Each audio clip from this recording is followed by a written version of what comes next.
distinguished colleagues.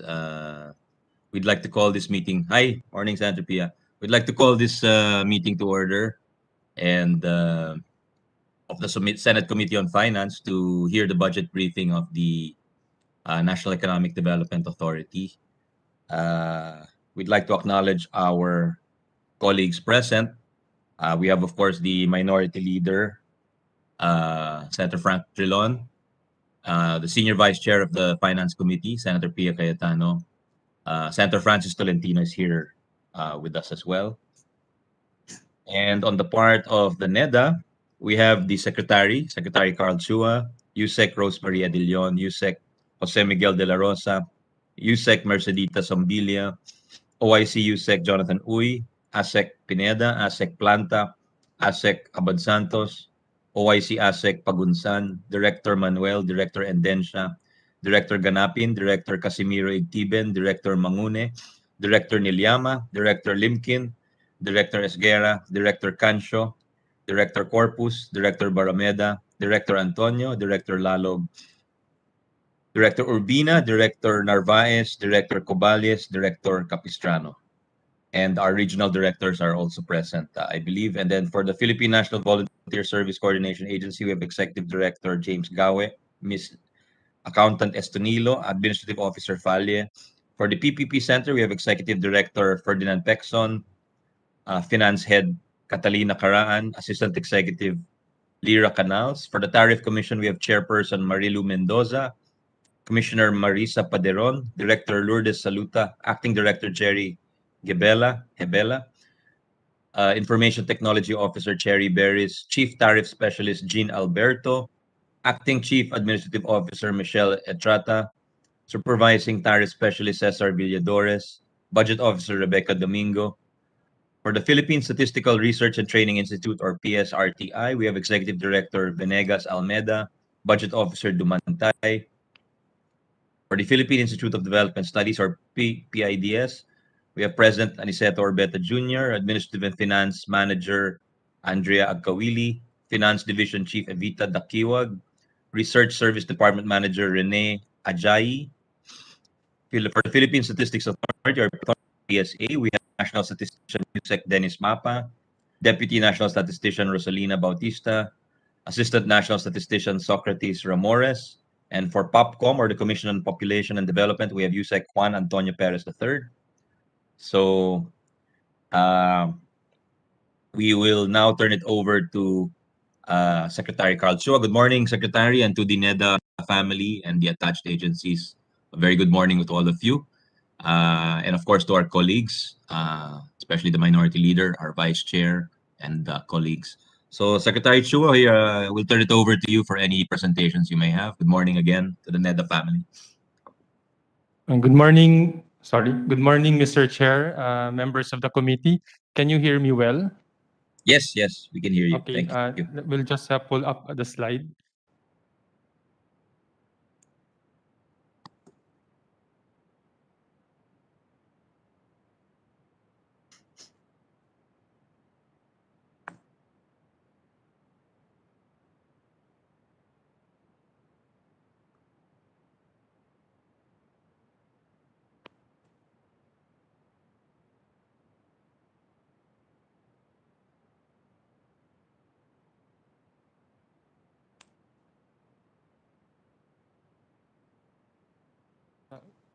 Just apologies, Mr. Chair. We're just trying to pull up the slide Okay.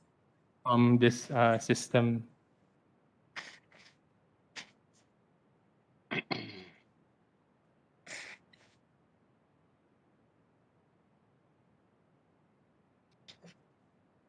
Can we ask the committee director to extend help, please, to our secretary and the resource persons?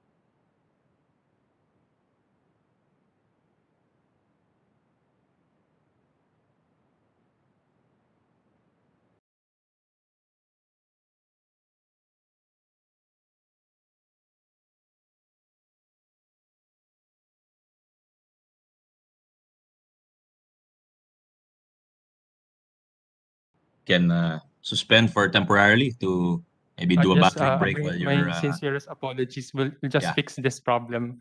Yes, I please. think We only have till 12:30, by the way, but we've set yes, aside yes. time We'll on do it very Friday as fast. well. Okay. Yeah. Thank My you. apologies.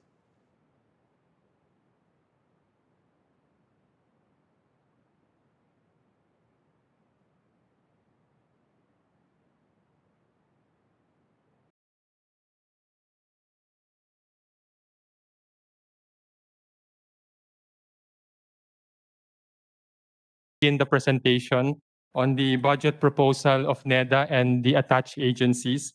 For this presentation, Mr. Chair, I will focus on the Neda as the agency because I have presented the economic recovery and plan in the DBCC hearing. My presentation will cover the overview of Neda, our key accomplishments in 2020 and 2021, and our goals for 2022, then the proposed budget, and an update on our fund utilization in 2020 and 2021. On the overview of NEDA, just very quickly, there are actually two NEDA bodies. The first one, as you know, is the NEDA board, and that is headed by the president. And as Director General and Socio-Economic Planning Secretary, I head the NEDA Secretariat. Yeah, we'd like to call the meeting to order formally now. Oh, I'm very sorry. Yeah. I was not May- around, Sec Carl. So you were talking. The meeting was not yet called to order. Oh, I'm sorry. I Now was it has been called to excited to order. present. Yes, we suspended it because your PowerPoint Oh, was not sorry. working. Now that it's working, we're calling the meeting to order and you can resume. Okay. May I start from the start Yes, or please, please, continue? yes. Please go ahead. Please go ahead. Yes. Okay. My apologies again. Under the NEDA board, as you know, there are several cabinet level committees: the Development Budget Coordination Committee, the Investment Coordination Committee, the Infracom, the Social Development Committee, the Committee on Tariff and Related Matters, Regional Development Committee, and the Land Use Committee. Under the Office of the Secretary or the NEDA Secretariat, presently we have 4 groups, each headed by a USEC. Later on, I will be presenting a proposal on our comments on the NEDA bill to reorganize a bit the NEDA Secretariat so that we can deliver as we enter a new phase in our economic history. We also have the following attached agencies to the NEDA in the next slide. The Philippine Statistics Authority, one of its biggest mandate this year and last year was the national ID and the 2020 census. We also have the Philippine Statistical Research and Training Institute.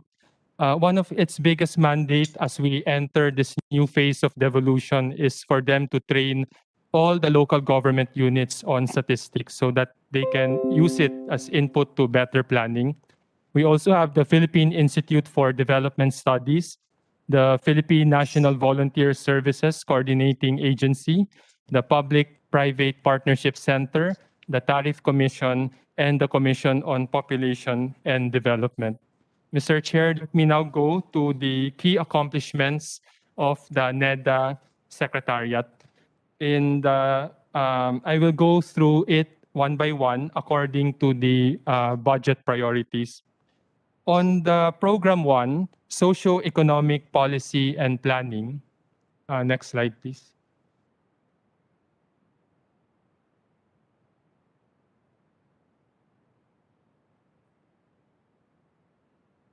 Let me just highlight 6 of the major accomplishments. On the overall economic management, we prepared the We Recover as One report and updated the Philippine Development Plan and the various regional development plans, all of them to respond to the challenges brought about by COVID-19. These were used as input in the preparation of the 2021 and 2022 budget. We also were active on producing the analysis to provide advice to the IATF on the opening of the economy, the schools, mobility, and estimating the total cost of the pandemic and the quarantine. Also, we oversaw the implementation of the National Action Plan Phase 3 and Phase 4 which are under the IATF. On regional development, number 4, we assisted in the crafting of a national policy framework for guiding the implementation of the 2022 devolution. On disaster recovery, we, as vice chair of the NDRRMC recovery cluster, we led the formulation of the various rehabilitation and recovery programs. For instance, for Taal volcano and a series of typhoons and flooding last year. On policy reform, we supported the passage of the Retail Trade Liberalization Act and the Foreign Investment Act, I understand, passed by the Senate, and we are eagerly awaiting the passage of the Public Service Act. Let me now go to the second program, National Investment Programming. Let me highlight 5 of our achievements. The first is the continuous management of our investment program. We have updated the public investment program, the various regional development investment programs, and the 3-year rolling infrastructure program. All of these are inputs to the annual preparation of the budget, in particular the infrastructure proposal. On project appraisal, the Neda board ICC approved 31 projects in the past 1.5 years, amounting to 940 billion, including 4 new projects worth 101 billion to augment our COVID response. On ODA review, this is one of our major mandate. We approved and endorsed 135 ODA funded programs. On project monitoring, we continue to monitor and update the list of infrastructure flagship projects. The current list is now 112, last updated in April to reflect those projects that are crucial to respond to the pandemic, the new normal, and the flooding that happened last year. And on process modernization, we have commenced the business review of the entire project preparation and appraisal process and improving the budget linkages. We plan to introduce a unique project ID, a project that we are doing with DBM, which I can expound later. On our third mandate in the budget, national development, monitoring, and evaluation, we would like to highlight 5 key accomplishments. The first is the completion of our annual ODA review in 2019 and 2020, which we are required to submit to Congress every June 30th of the year. On the program and project monitoring, we have developed a national evaluation portal, basically where we put all evaluation reports of key projects and programs, and also the evaluation of the infrastructure flagship programs. Also on evaluation, we have conducted 6 evaluation studies on agriculture, water resources, and transport under our monitoring and evaluation fund. We are also in partnership with the PIDS for a complementary set of evaluation. On results monitoring, we continuously review and adjust our PDP result matrices, especially because the pandemic has changed the landscape. And finally, on regional monitoring, we continue to prepare the various regional development reports and our regional project monitoring and evaluation report. Mr. Chair, let me now go to the forward-looking aspect. Again, for each program, what we plan to do as our key priorities for 2022. Let me highlight 7. The first is the preparatory work for the 2022 to 2028 PDP, or Philippine Development Plan, and the accompanying regional development plans. I have instructed my staff to focus on 5 key areas: our continuous recovery, smart infrastructure, innovation, regional equity, and climate change. To support that, we are undertaking flagship studies, researches, surveys, and master plans to support our next planning process. I have requested the staff to focus on agriculture, human development, government organization, and the labor market. And there are also several other studies that we want to focus on to improve efficiency in government. For instance, number 1, the Philippine government governance statistics framework. Number 2, the contract price escalation database. Third is creative industries. The fourth is measuring awareness and perception with regards to our long-term vision in the Vision Natin 2040. Longitudinal cohort study of Filipino children, which we follow over time to see progress against various programs, and non-tariff barriers on food to address the inflation issue today. The third one is to continuously provide our macroeconomic analysis for all post-disaster needs assessment and the formulation of our rehabilitation and recovery programs.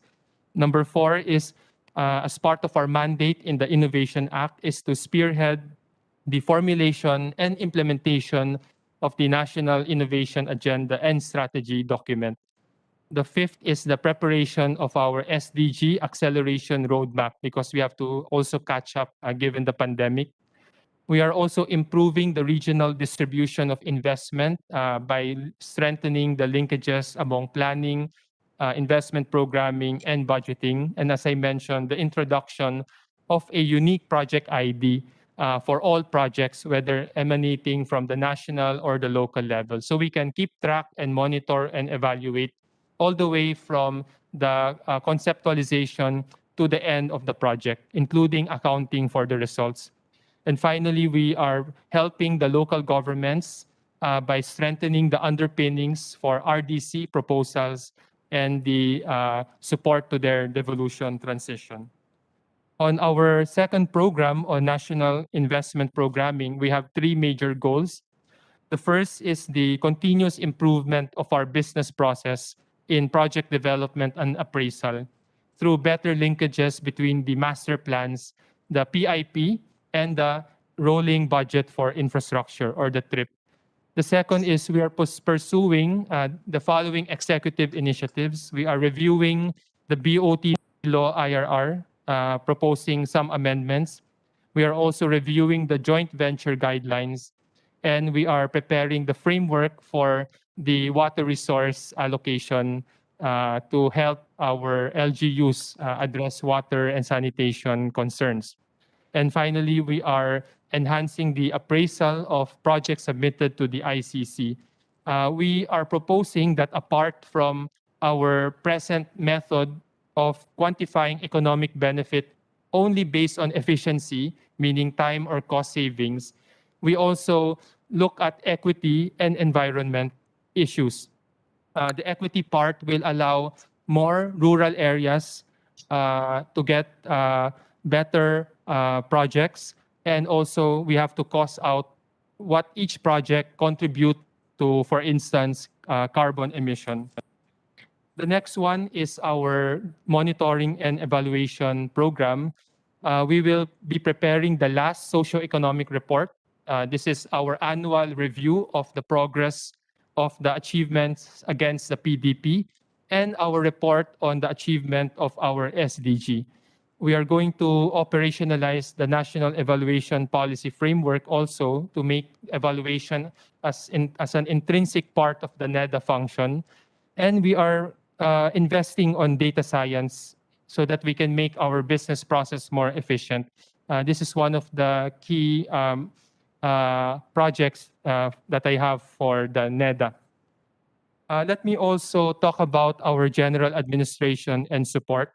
All of these are related to the proposed Neda bill.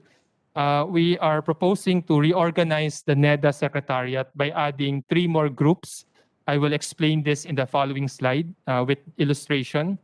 We also have to invest in our building. Our building in Neda sa Pasig is, I think, 45 years old. We have to review the structural integrity and retrofit as needed. As you know, we have another building in Makati which is already closed down because of structural issues. So we are focusing on them. Also on information and communication technology. For instance, one-to-one laptop assignment. We are also using data science to improve our internal service delivery. And I think very important, institutionalizing knowledge management so that in the Neda family and the government, we have a single source of truth for all data. so that we have no problems with different data from different sources. And we are also reviewing what activities or submissions are only for compliance purposes. Maybe these are some of the facts that we would like to cut. On the proposed NEDA organization, we would like to propose to the NEDA bill that is currently being tackled by Senator Marcos, the addition of 3 groups. The blue ones are the existing ones. The orange ones are the new ones. We want to have a strategy and results group, which is basically our futures thinking group. We also want to have a permanent and independent monitoring and evaluation group. Presently, these functions are spread out in the NEDA. I think it is best practice to have them separate to be more objective. And since we are commenting on almost all bills in Congress, we are reviewing big contracts from infrastructure projects and PPPs and joint ventures. We propose the creation of the Legislative, Legal, and Institutions Group. There will be 7 USECs in our proposal. This will bring us from one of the lowest to the average because there are on average 7 USECs per agency. Some agencies have 10 or more. As to the breakdown, we in the next slide, we will show the different offices. We are proposing the creation of additional staff offices headed by Director Force. Under the strategy and result, there will be the innovation staff as mandated by the innovation law and our strategic foresight staff, which is in charge of the cutting edge and futures thinking. In monitoring and evaluation group, we are proposing the creation of the evaluation staff. This is to independently evaluate key programs. And I understand from the Senate budget hearing last year, this is one of the key requests of the senators for us to look at all the staff, all the major programs. Under investment programming, we will split the infrastructure staff. Currently, this staff has almost 70 members or employees. So we will split it into connectivity and social infrastructure. We will also elevate our small legislative liaison office to be a full staff. Mr. Chair, all of these we will propose as amendments to the NEDA bill. And it is not necessarily that we will ask for a big budget. We will try our best to do efficiency and internal reorganization so that we try to live within our means. I think that is what we will do first before asking for more budget. We will also do scrap and build. Finally, in the NEDA regional offices, because of the further devolution, we propose to strengthen our NEDA regional offices. Presently, there is no lawyer, so we will propose an attorney for position. Presently, our support as Secretariat to the Regional Development Council is on an ad hoc basis. We propose to make it more permanent by creating the RDC unit. We do not have permanent procurement and ICT people. As we move to the digital economy and devolve more functions, we propose the creation of some positions for procurement and information technology. The rest are existing or just a renaming to align to the emerging priorities. Mr. Chair, let me now go to the key accomplishments of our attached agencies. The first one is the Philippine Statistics Authority. Let me highlight their major accomplishments. As of October 8, the PSA has registered 43.2 million to step 1 of the national ID. This is the capture of demographics. And 35.9 million to step 2. This is the capture of biometrics. Our target by the end of the year is 50 million. We are confident that we will achieve that, despite the challenges of the pandemic. We have also opened 5.6 million bank accounts for those low income with no bank accounts. My target for the end of the year is 100% financial inclusion at the family level. That means we will have to open around 8 million total bank accounts. We released the 2020 Census of Population and Housing. And we made the labor force survey monthly so that we can have more up-to-date data to guide policy in this pandemic. We are also piloting the community-based monitoring system this year. As for the goals next year, we will register 22 million more and 5 million OFWs and release 37 million PhilID cards. We will conduct the National Demographic and Health Survey, important, especially given the pandemic, and our preparation for the Census of Agriculture and Fisheries, which is done every 10 years. We will also roll out the CBMS to the 5th and 6th class municipalities as mandated by the law. Next slide. We have two more accomplishments.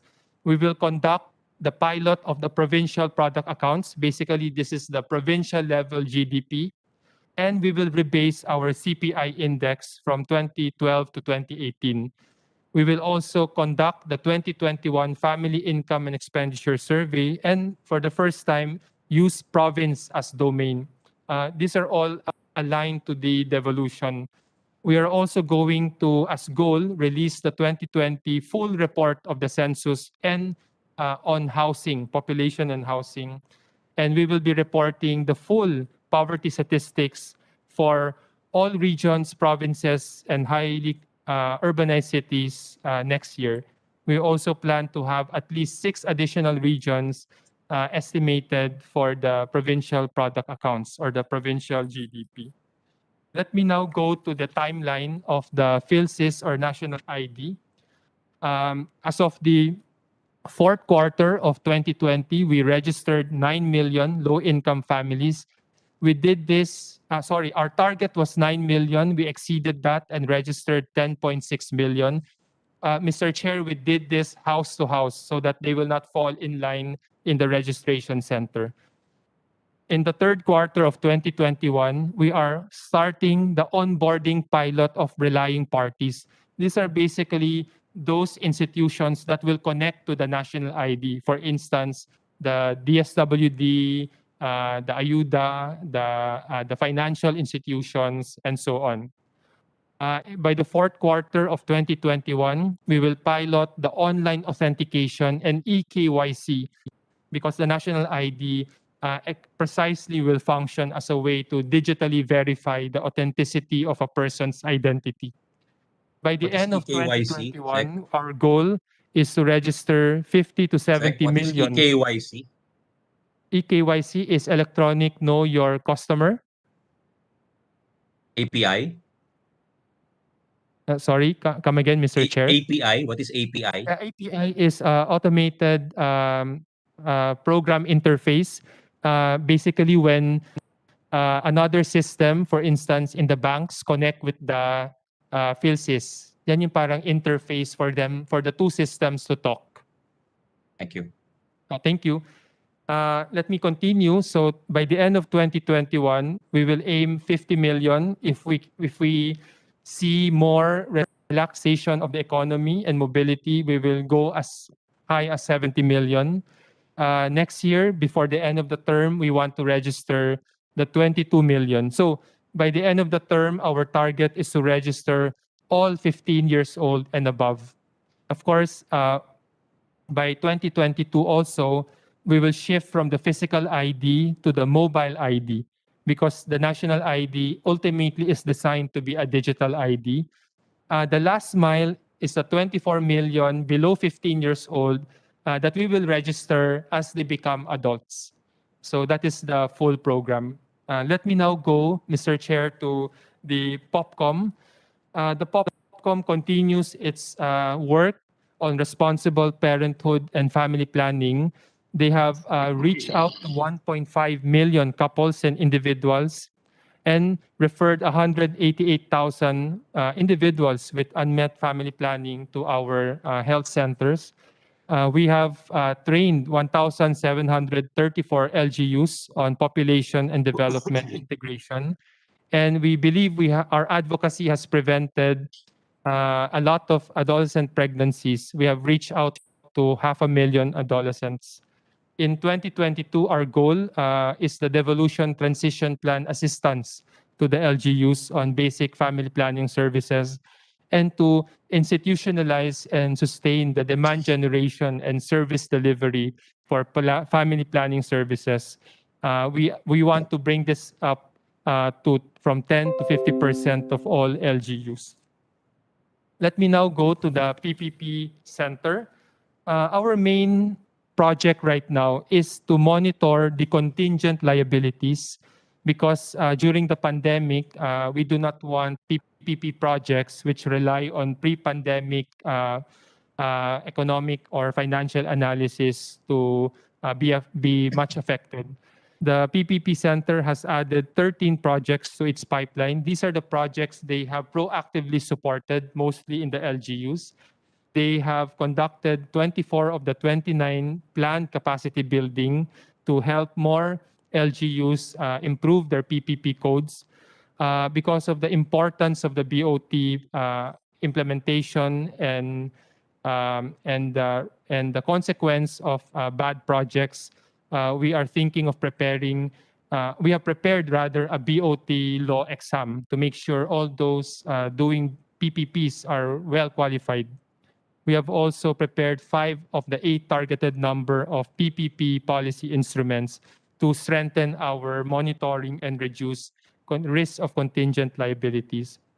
The goals for 2022, they plan to add more projects that will cater to health and IT, climate change and resiliency, and helping the local PPPs. We are also going to improve our monitoring of the fiscal impact of PPP projects. And one of our major goals is the amendment to the BOT law IRR as input to the improvement of our policies and processes. Let me now go to the PSRTI. They have done some research and inputs for COVID-19. That is number one. They have conducted the sorry, let us go to PIDS. I missed the PIDS. This is now PIDS. They have prepared research as input to the COVID-19 response. They have conducted the National ICT Household Survey expanded data analysis. This is important as we prepare for the digital economy. They have helped assess the fiscal sustainability and efficiency in light of the 2022 devolution. And they are working to conduct a study to improve the livestock industry. As for the goals, we continue to assess the effectiveness of the 4 Ps. This is required under the CCT law. We are conducting the survey of innovation activities. This is to support the implementation of the Innovation Act. And we are going to publish key studies as inputs to the next PDP cycle. The PSRTI is our research and statistical training institute. They have conducted several research on key areas to support our recovery program and the SDGs. They are conducting capacity building activities for LGUs, and they have commissioned ongoing projects on the agriculture and fishery modernization. Mr. Chair, all of these together with Neda and PIDS are well coordinated. So we farm out studies, we avoid duplication so that we can get more analytical underpinnings done. For 2022, I have instructed them to train all LGUs on basic statistics so they can plan better. They are conducting studies on SDG indicators, focusing on health and environment so that we can have better data sets. They are developing training materials for various LGUs on the SDGs because we are devolving many of them also, and training for the CBMS. Let me now go to the Tariff Commission. The Tariff Commission, as a quasi-judicial body, reports only to me for administrative purposes. They have issued 540 advance rulings on tariff classification. They have updated their online tariff finder system. They have submitted 9 reports and findings and recommendations on various tariff adjustment and helped draft 6 EOs. And they have completed 5 investigations on safeguard and 1 expiry review on an anti-dumping duty. In 2022, they are spearheading the implementation of the revised 2022 harmonized tariff nomenclature for ASEAN. They want to maintain 100% upheld tariff classification, meaning it's done well, walang magko-contest.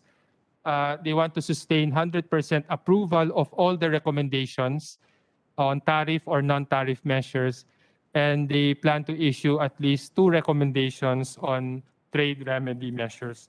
Not the least, our smallest attached agency is the Philippine National Volunteer Service Coordination Agency.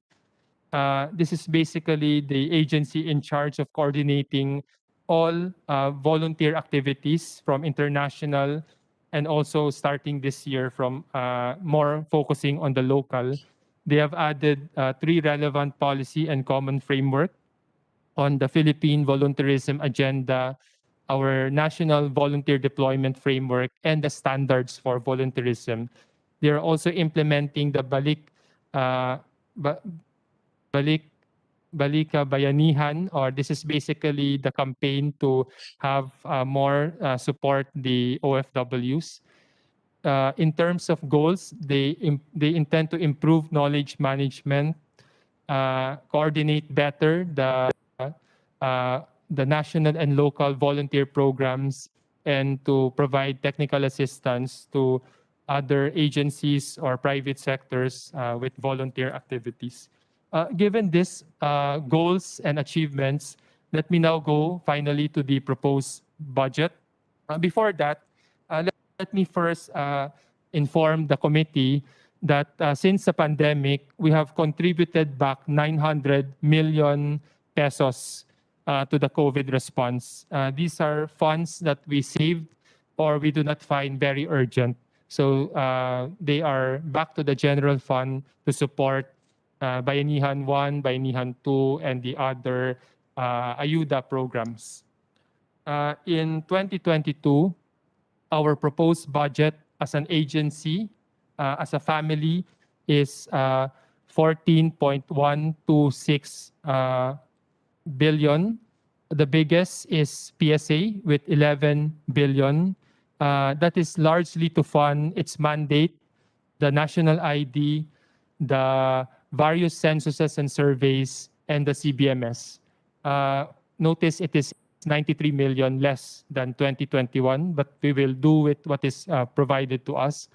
The Neda OSEC is 1.8 billion, and the Commission of Population and Development is 537 million. PPP Center 217 million, PIDS 259 million, Tariff Commission 103 million. The Philippine Statistical Research and Training Institute 67 plus million, and PNVISCA, our volunteer service coordination agency, 36 million. So most agencies were given marginal increase except for the PSA. There are several funds that are being managed by Neda. We have proposed a total of 390.7 million to DBM, but the DBM approved only 148 million. You will see, Mr. Chair, the breakdowns.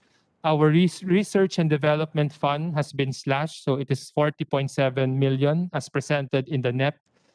Our conduct of the national and regional survey on quality of life as input to our regular monitoring of the Ambition Natin 2040 is 35 million. That is maintained. Our monitoring and evaluation fund was maintained at 25.9 million. Our value engineering fund maintained at 8.6 million. However, we have no funds for infrastructure master plan and the innovation fund. But we have a little budget to start the Innovation Council Secretariat at 17.2 million and the SDGs at 20.6 million. Our fund utilization, Mr. Chair, for 2020 full year, overall, obligation to allotment ratio is 74.7%, and disbursement to obligation ratio is 80.5%. The main reason for this number is driven by the inability of the PSA to conduct the national ID and the census on time due to the pandemic, but we are catching up in 2021.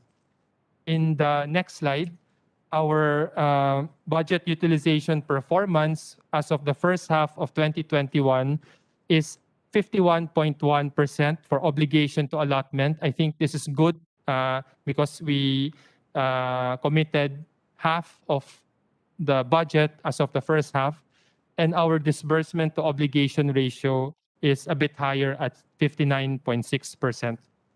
With that, Mr. Chair, I end my presentation and look forward to the committee's questions. Thank you. Thank you, Secretary. It's quite a comprehensive presentation, and I wish you were there for another 6 years rather than just 8 months, because there are a lot of good plans there, Mr. Secretary. No, I just before I turn it over to my colleagues, maybe take a look at energy, because I noticed I like your 5 areas for future PDP, no, yung recovery, smart infra, innovation. But all of that will be for naught if our energy system is if our energy situation is not kung hindi nabantayan, Sec, no? So can we keep an eye on that, please? Because that's one way to drop the ball, so to speak, no?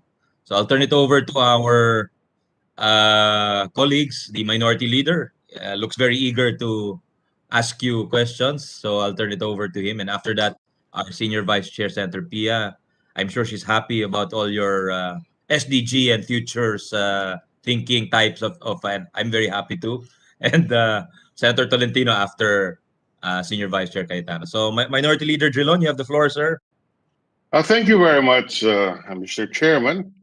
And let me thank Secretary Neda, Carl Chua, for that very comprehensive presentation. I join the wish of Senator Angara that we wish that our present Neda Secretary will be there for the next 6 years. I join that wish, and I can assure our colleague Senator Angara and Secretary Carl that when, and I discover when, Lady Robredo becomes president, I will strongly lobby that Secretary Neri should stay in the NEDA for the next 6 years to fulfill the wish of our chairman, Senator Angara. Anyway, again, thank you for that very comprehensive report, Secretary Neri. I just have a few points to highlight. I noticed that in your presentation, none of them referred to any effort to strengthen the regional development councils. And in relation to that also, because the Regional Development Council is certainly a very potent planning body, especially in the regions. And what I noticed is that unless I missed it, that there is no effort to build the capacity of the LGUs for economic planning, given the fact that the LGUs will have a tremendous increase in the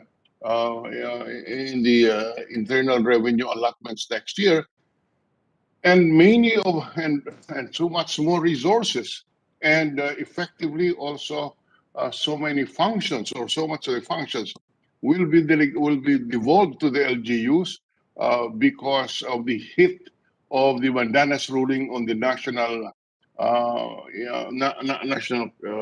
programs, that this has to be moved down to the LGUs.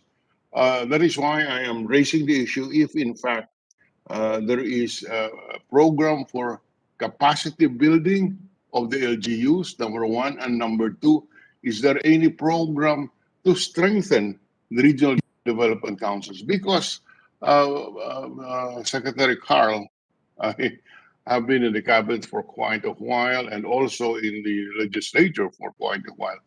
And I noticed over the years the continuing conflict between the RDC and the LGUs.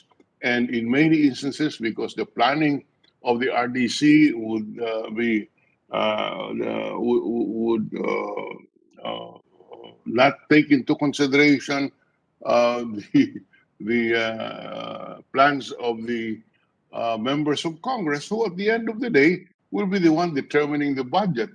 So this is a problem that I see.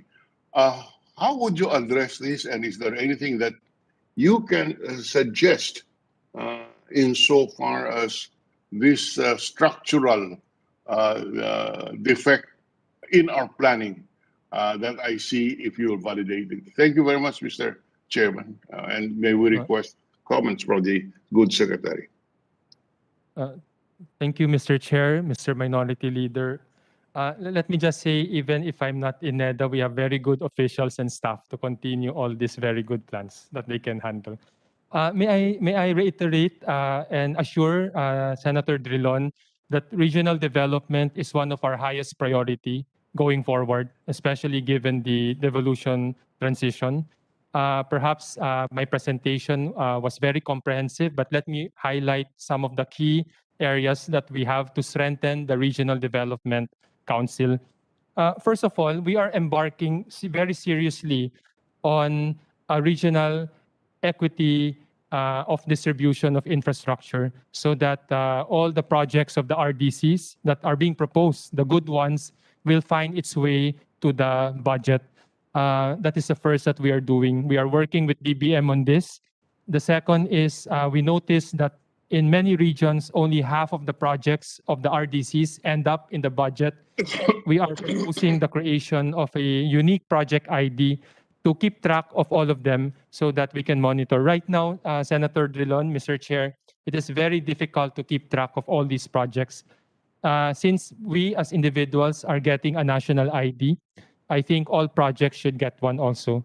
We are reorganizing our Neda regional offices precisely to cater so that we can be better secretariat. Presently, kasi Mr. Chair, Senator Drilon, it is more of an ad hoc. We don't have a permanent people talaga to man. We are also active in the devolution transition plan. Neda's mandate in the EO is to proactively support LGUs in the planning process. I have instructed also the PSA to ensure that we cover as many fifth and sixth class municipalities in the CBMS. That is important starting point for the planning. The PSRTI has to train all the LGUs, municipal development and planning officer with statistics. So that is in general how we think we can provide more support to the RDCs by being better secretariat and a stronger regional presence. Thank you. Yes, Mr. Chairman, is there anything, Mr. Secretary, that you would want to be included in the bill that reorganizes NEDA, which will precisely strengthen the RDC? Because I have witnessed it myself. All kinds of coordination were tried. You have the cabinet officer for regional development, started during the time even of president of the first Aquino president, the court system. Until now, the vestiges or the system is still being followed. But I do not know to what extent it has succeeded. So my specific question, Mr. Chairman, to the secretaries, is there any provision or is there anything that you would want included in your proposed NEDA reorganization bill, which could address this very difficult this policy issue? You have the RDC. It works both ways. Sometimes the RDC would insist on something which the legislators would not mind. By the way, as proof of this difficulty and the difficulty in implementing the RDC system is, I think it is a general accepted fact that no legislator would be attending the RDC meetings. And yet, the projects in the RDC would have to pass through Congress and and the local legislator. But you correct me if I'm wrong, but I am not aware that the congressman in a particular locality would be attending RDCs. So that what will happen is that the RDC would have its own plan, the congressman would have its own plan, and walang nangyayari. Can you solve this? Would you suggest anything in the proposed measure reorganizing the Neda as your parting gift to the bureaucracy to solve this issue? Thank you, Mr. Chair, Senator Drilon. There are two major areas we are proposing. We have sent Senator Marcos a letter recently. And the first really is to reorganize our NROs, that as I presented a while ago. The second, as you mentioned, no, is we want a better link between the planning and budgeting. We have the sense kasi that the regional development plans could be further integrated into the budget submission so that there is a stronger link, so that it is not merely a suggestion, but a strong recommendation that these are important for the regions. As to the inclusion of legislators in the RDC, this is something that we are currently discussing and debating. We are certainly going to consult more.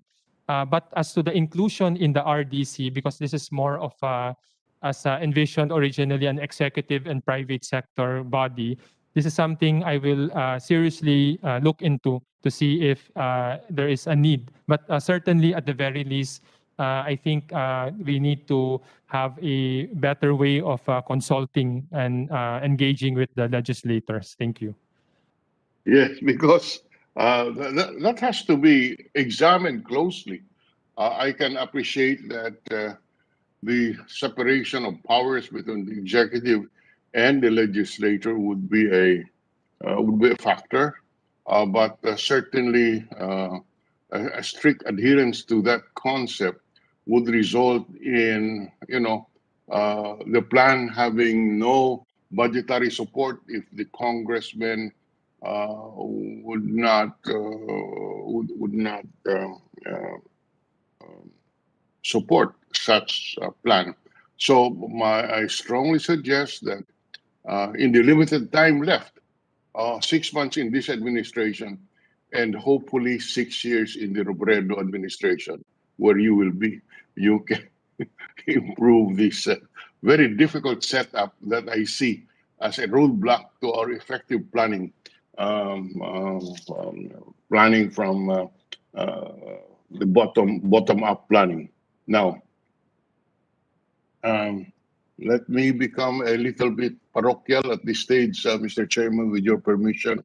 The good secretary has mentioned 31 projects being reviewed at 940 billion pesos, 135 ODA funded programs, updated list of flagship projects.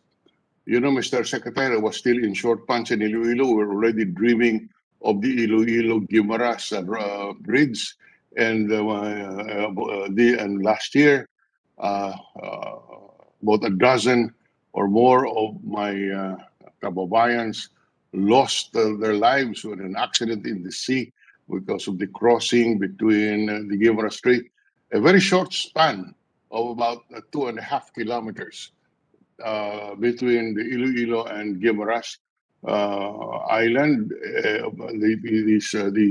The Panay-Guimaras Bridge until now is still a dream.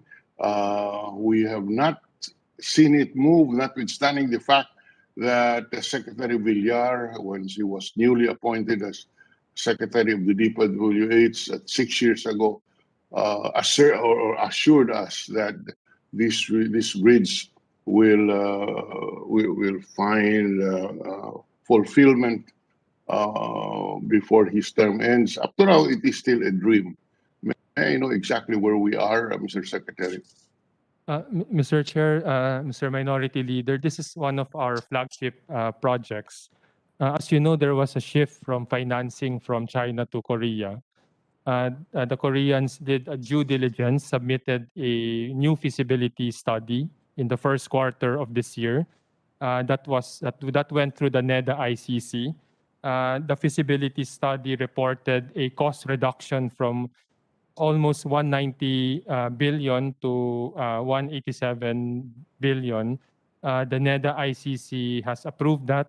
According to the DPWH, the detailed engineering design has started.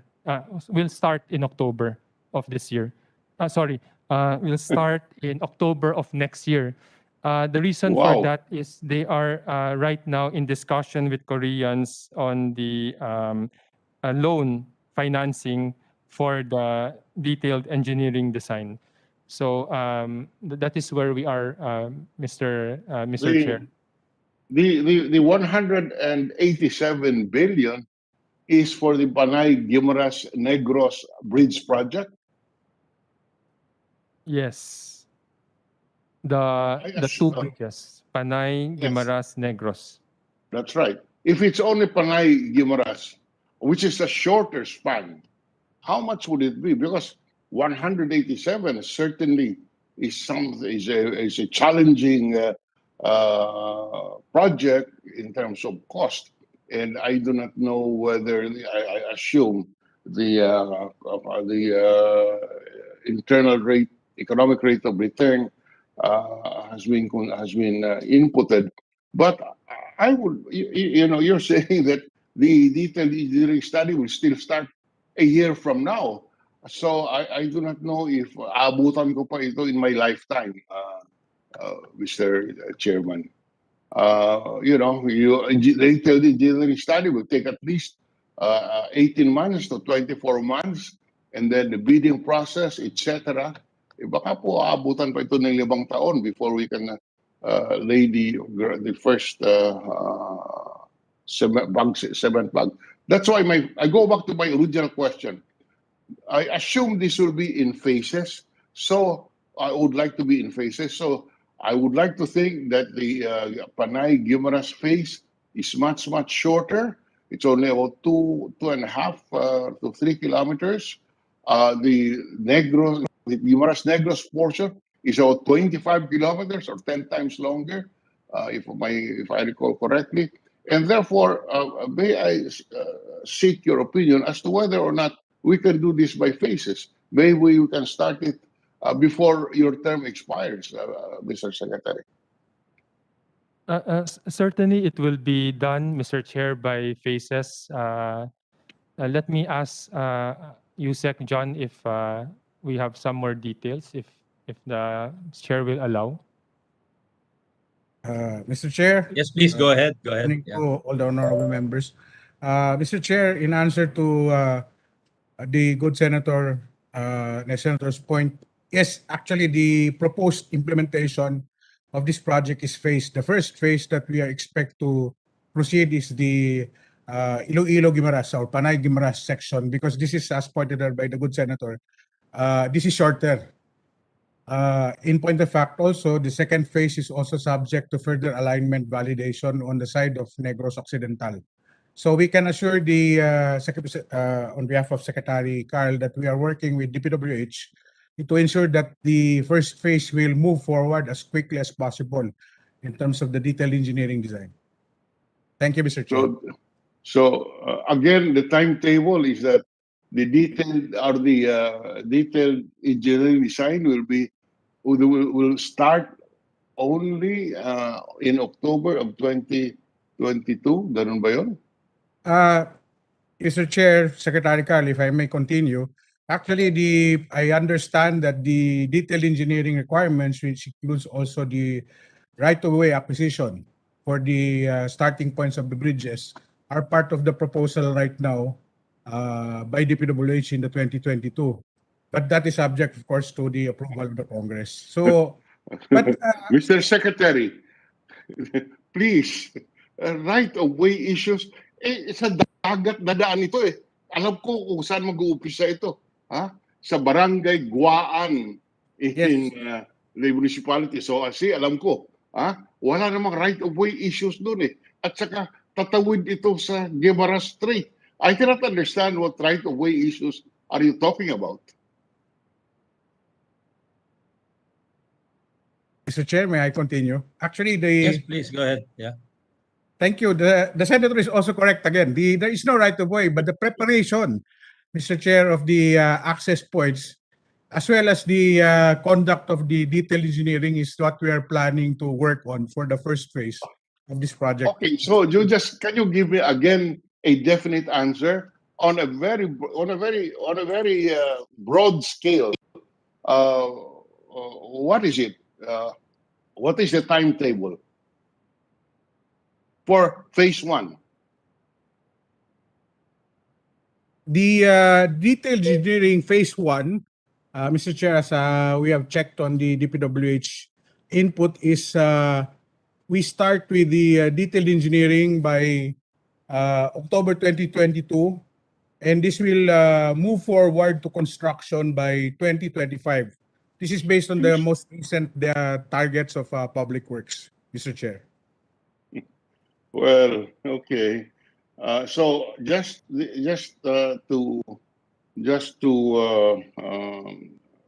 reconfirm, the detailed engineering study will start in October, 1 year from now, October 2022, and the actual construction will start 5 years from now in 2025. Ganun ba? Yes, Mr. Chair. The expected completion is by 2030, according to Public Works. Expected completion. Wala na ako sa mundong ito pagdating ng panahon na yun. You know, anyway, can you just confirm that in writing, submit it to the chairman, and I give a copy? I really, my people in Region 6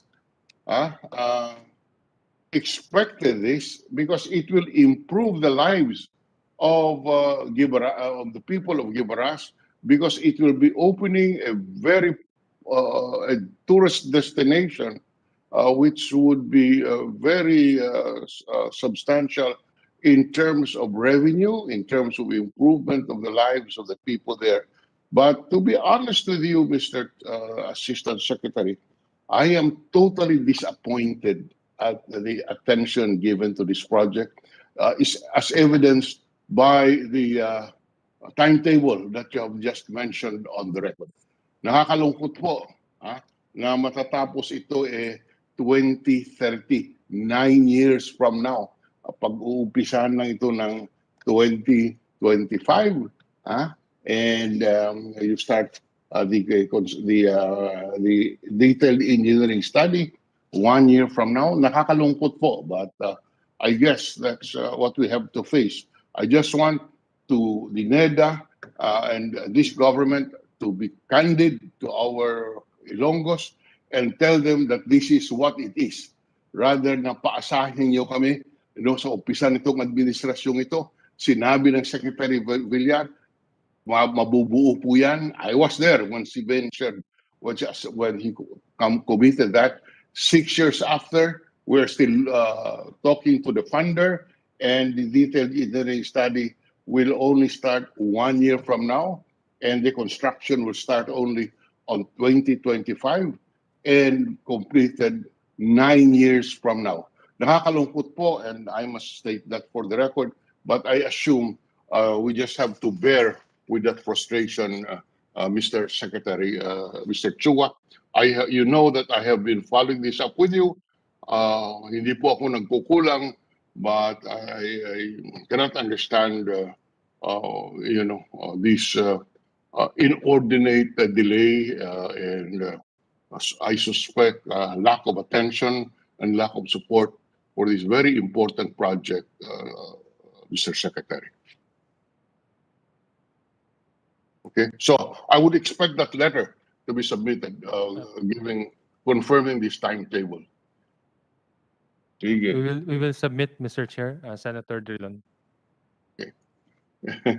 Alam mo, all these in our system, naniningil lang kami pagdating ng halalan, at we make in the concept of our democratic system, we make our officials responsible for the neglect that they have shown And this is one of them insofar as Region 6 is concerned.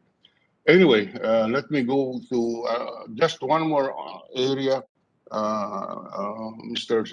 Chairman. You know, today,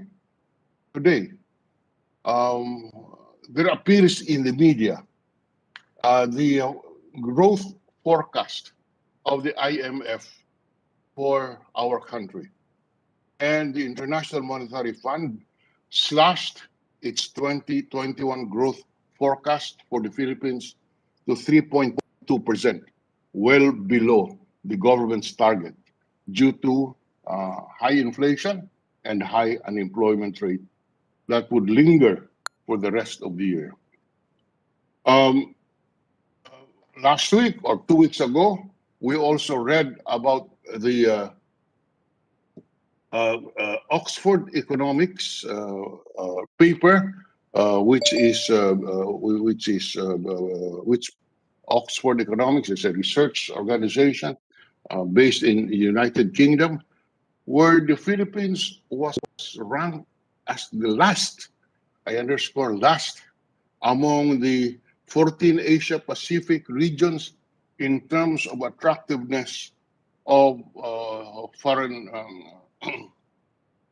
investments due to its poor infrastructure and competitive ranking ratings. So the foreign direct investment, insofar as our country is concerned, we are the second to the last among the 14 Asian Pacific countries. The Bloomberg Resilience Report for September, the Philippines was judged as the worst place to be among 53 countries. Again, that's a Bloomberg, I'm quoting from the Bloomberg Resilience Report. And this is this dire economic forecast that we see today is confirmed by the fact that there are 3.88 million Filipinos in August who lost their jobs, who are jobless. I repeat that. The jobless Filipinos number rose to 3.88 million in August. Per the data of the Philippine Statistics Authority. And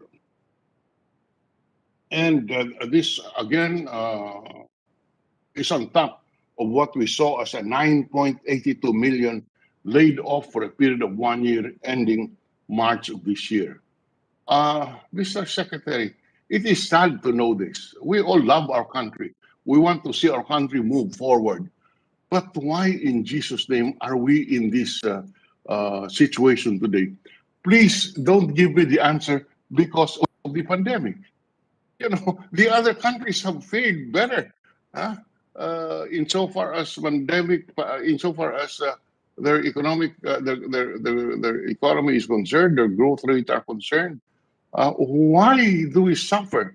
Why would our people suffer so much joblessness because of this very poor economic situation, of this situation that is so aptly described by these reports? May we have your comment, Mr. Secretary? Thank you, Mr. Chair, Mr. Minority Leader. I have always been a proponent of better balancing the two important facets of our lives today, COVID and non-COVID. I think in the past, we have been too focused narrowly on COVID, and this has led to other consequences, such as what you have mentioned, the higher incidence of people not having jobs or seeing their income diminish. We have pushed very hard, the economic team, on reopening the economy further. That is, I think, one thing that we are seeing light. We are moving away from ECQ. We have a new system, Alert 1 to 4, focusing only the quarantines or lockdowns on a more granular scale. I have also pushed the reopening of face-to-face class. We will pilot it next month. A lot of our restrictions, I understand, has been lifted, only focusing on 3 C's: the closed areas, the ones where you have close contacts, and what is the other C, Yusek Rose?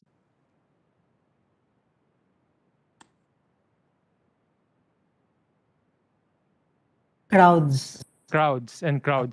Sorry. Mr. Chair, we are also constrained by the vaccine supply, but the supplies that we have shown that we can inoculate up to 500,000 per day. I would be more optimistic, Mr. Chair, than the IMF, for instance. I continuously monitor the daily data. The third quarter GDP will be released in the second week of November. Although we have used the same terms this year, ECQ, compared to last year, once you get to the nuance of that, you would find, for instance, major differences. For instance, Google mobility data shows that even at the same level of ECQ classification, our workers are just down, going to the office 20%. Last year, around this time, around the time of August, September, it was down by 50%. So we continuously monitor this data, and I think given the more mobility that we have, the economy would not see the same fate as we saw last year. Of course, we will have to continuously improve this over time. Thank you.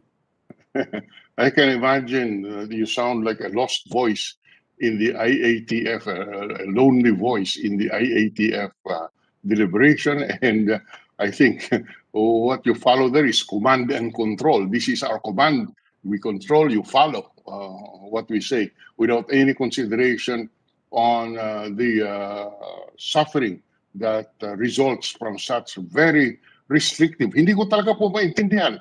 Ang ibang bansa, ganun din. May mga restrictions din. Why are they able to manage better? Something is wrong with our IATF leadership. I must say, your Secretary of Health is battering, is a punching bag insofar as public opinion is concerned because of issues like the pharmacy. Wala pong tiwala ang taong bayan sa mga sinasabi ng IATF. Kaya po ganyan, hindi sumusunod sa patakaran dahil po walang tiwala, and you cannot blame our people for this. But anyway, it's just your luck that you are facing this committee today, and I have nowhere else to unload these frustrations, which I would like to think is shared by many of our people, because of the erroneous and not well thought of moves by the IATF. As I said, it's always command and control concept. This is our command, and therefore we control.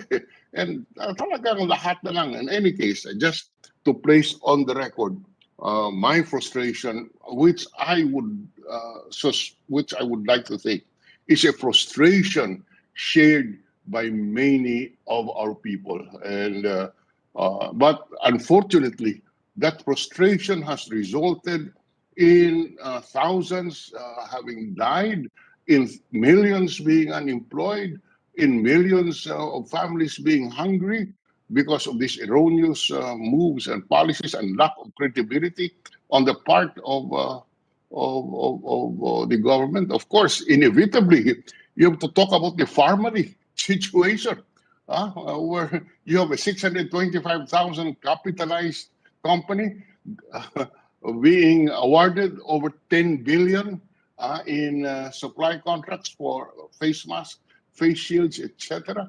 And then another issue there is you have 6.5 billion in government purchases ordered by a Hong Kong company, not even registered in the Philippines, registered 6 months before the award of 6.5 billion.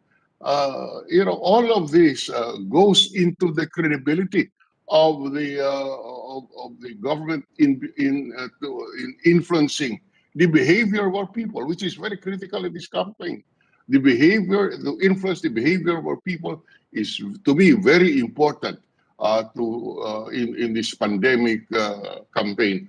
But having said that, I will not delay it any further. I've consumed 30 minutes, Mr. Chairman, and I just wanted to put that on the record. Thank you, Mr. Chairman, for the time that you have given this representation. And we have a very high respect for Secretary Carl. I think Senator Angara reflects the sentiment of the Senate when he said that we wish we could stay there for 6 more years, because you are one of the more credible cabinet members. Unfortunately, Carl, wala kang laban dyan sa pinag-uusapan what are the measures that should be undertaken. It is in that sense. I'm sure you will not make it public, but I'm sure that you are as frustrated as many of us insofar as the pandemic responses of this government is concerned. Thank you very much, Mr. Chairman. Thank you, Minority Leader. I can understand your frustration, and I think the Iloilo-Guimaras Bridge should be a case study for how to stretch out a public administration students, how to stretch out a project as long as you can, Since 2016, pinag-uusapan na yan. Every budget season, pinag-uusapan, pina-follow up assiduously by the Minority Leader, and now we are told it will be completed in 2030. In a decade and a half, This is a 10 to 13 kilometer bridge that is a geographic feature that has been with us for at least a century, So I don't know what has taken so long. I think really you ought to look into your procedures, Secretary Carl, and I think you're the right guy to do it. Unfortunately, you only have 8 months left, but maybe Senator Tolentino will echo the call in a Bato de la Rosa presidency for you to stay on. Anyway, I'll give it to Senior Vice Chair Senator Pia, and she can bat for whoever her candidate is to retain just you, one point lang, Mr. Chair, if I may. Yes, please, go ahead. I will meet with DOF and DPWH as soon as possible to review the timeline and report back. It's to crazy. the It's minority. crazy. It's really crazy, Secretary Carl. Every year we talk about it. I mean, if you're as an economist, you must be concerned about opportunity cost. You must be concerned about efficiency. This is a display of the total opposite, no? So please get back to us on that. I will. Step by step, where did it bog down? Because when I'm in the shoes of the Minority Leader and I'm advocating for a project for my province, home province or home region, I want to avoid what was done with this project in order to speed things up, So I'd like to. It's really a case study, I think, for her how not to do it, maybe. Anyway, we'll go to Senator Pia, Senior Vice Chair of the committee. Senator Pia, you have the floor. Yeah, I support that call, Mr. Chairman. I think, Carl, the call should be for this not to be the case study under Carl Chua's leadership. I agree with the chairman. If anyone can do it, Carl, you can do it. Seriously, our passion for you with your kind of leadership. I think we can do this. And ako, the minority floor leader was my Senate president for many years. I want this to be my parting gift before he comes back, before he comes back to the Senate. Kasi kailangan bumalik in 3 years. So can we try to do that, Carl, please? Do our best. Yeah, thank you. Senator Tolentino is raising his hand. With your indulgence, Senator Pia, I think this is his speech for Senator Bato. Yes, go ahead, Senator Tolentino. You're on mute, sir. You're on mute. Yeah.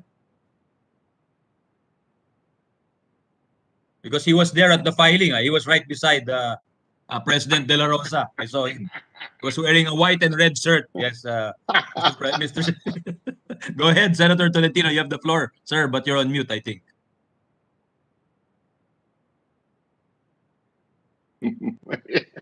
Wala.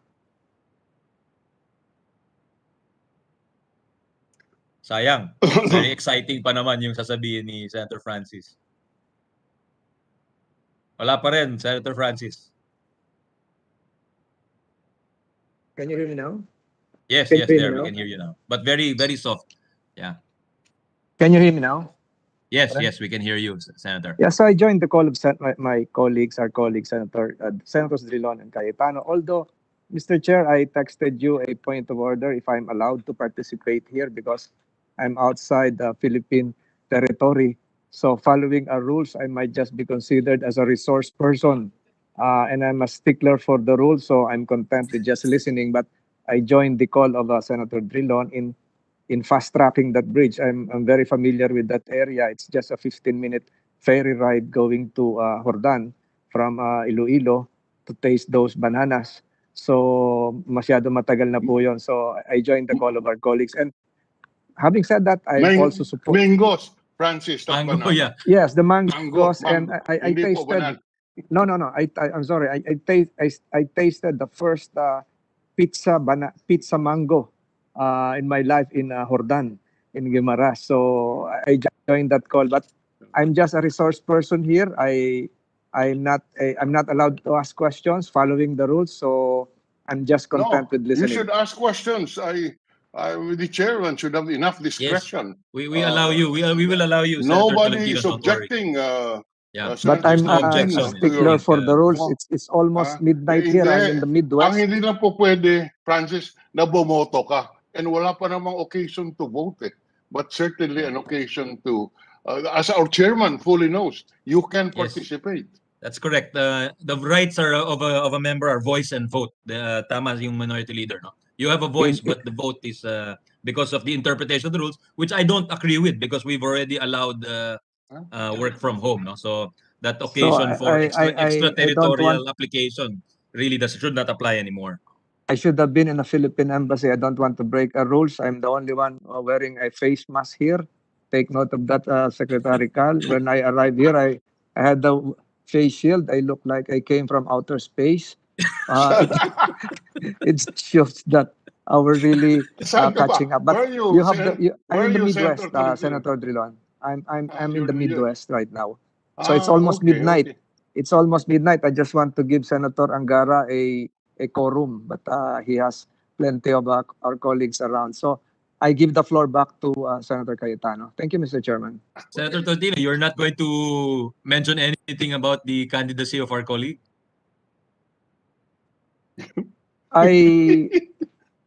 Senator De La Rosa has the right to file his certificate of candidacy, but immediately after that filing, I boarded the plane.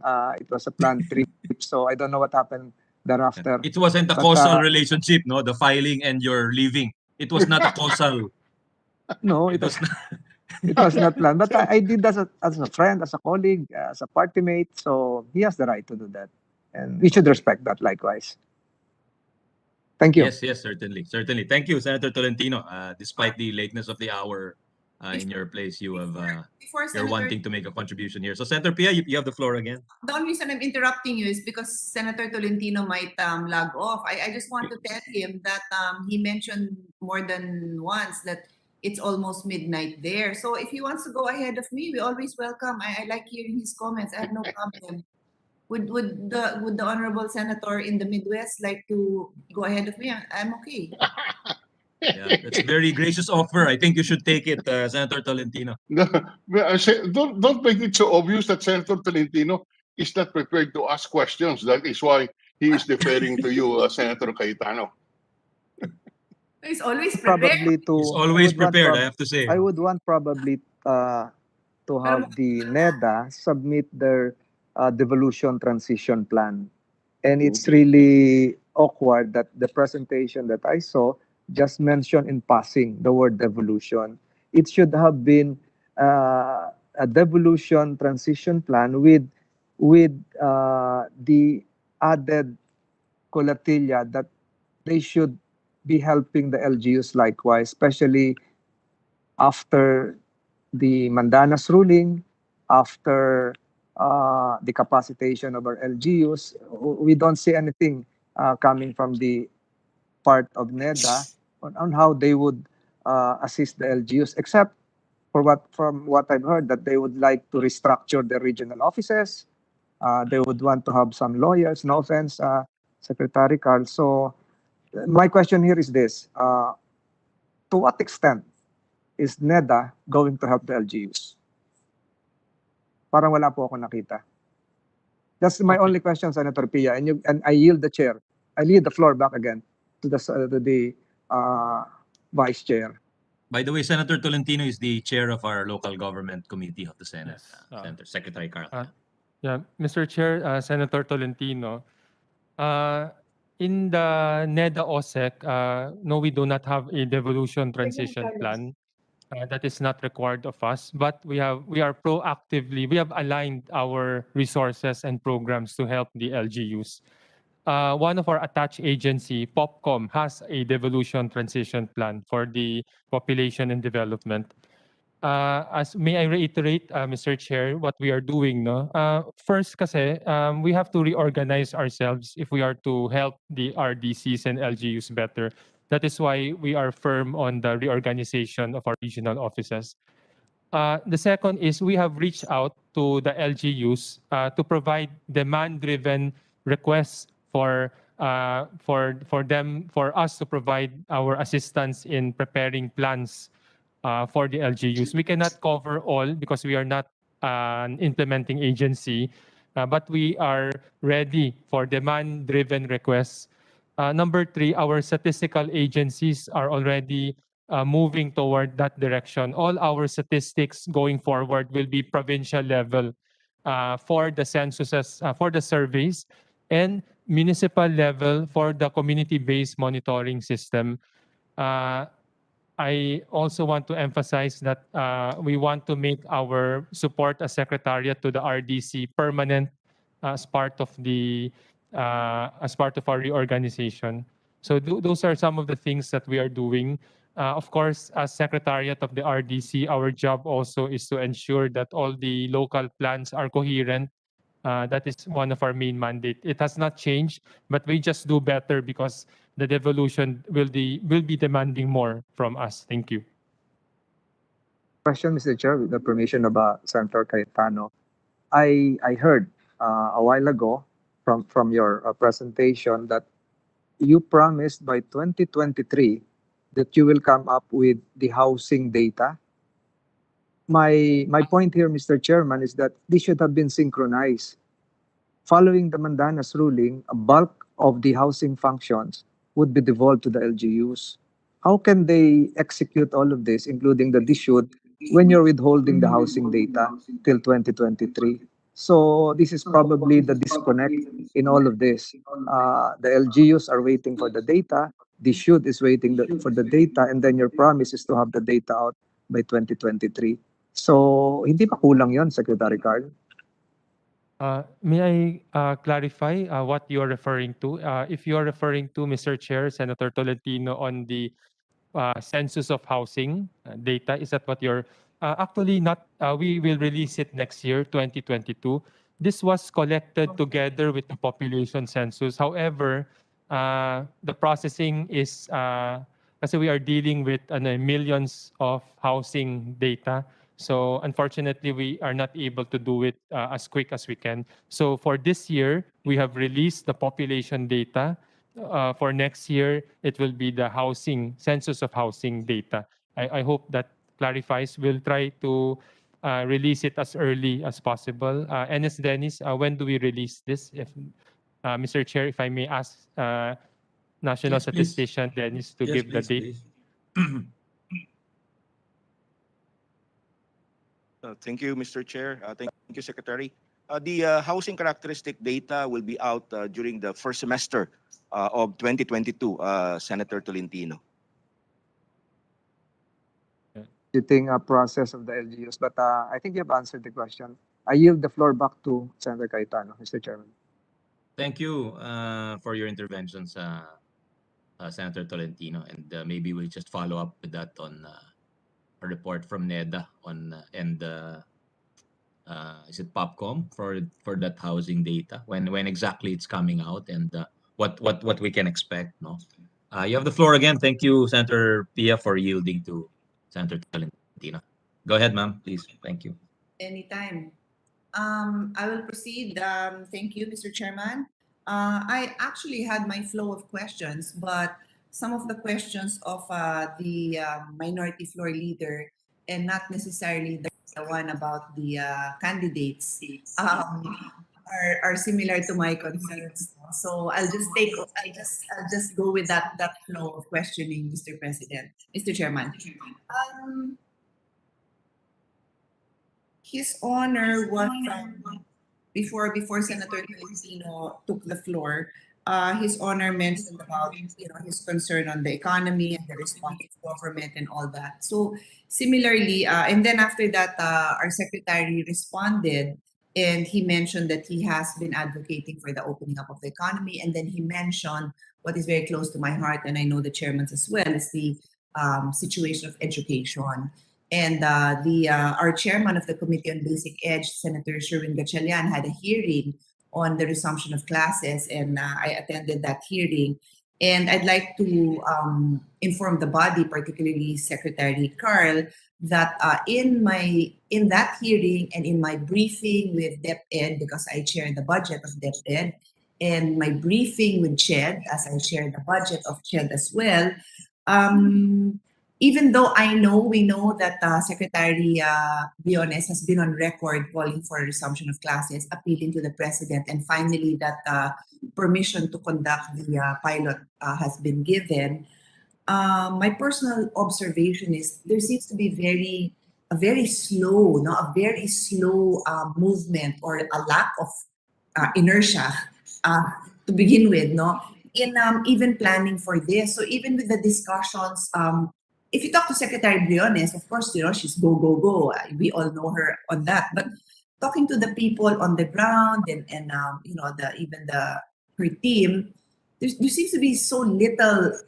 being put into place. And to put it bluntly, with CHED, I asked all the SUC all the SUC presidents who here would like to share their back to school plans. Not that we will open tomorrow, but I need to know that there are plans being laid out. And I don't know them to be a shy bunch, but no one, not one, volunteered any plan whatsoever. So I share this. I have this deep, deep concern that parang like the minority floor leader was saying, there's this like heavy weight on all of us, and we're not moving forward.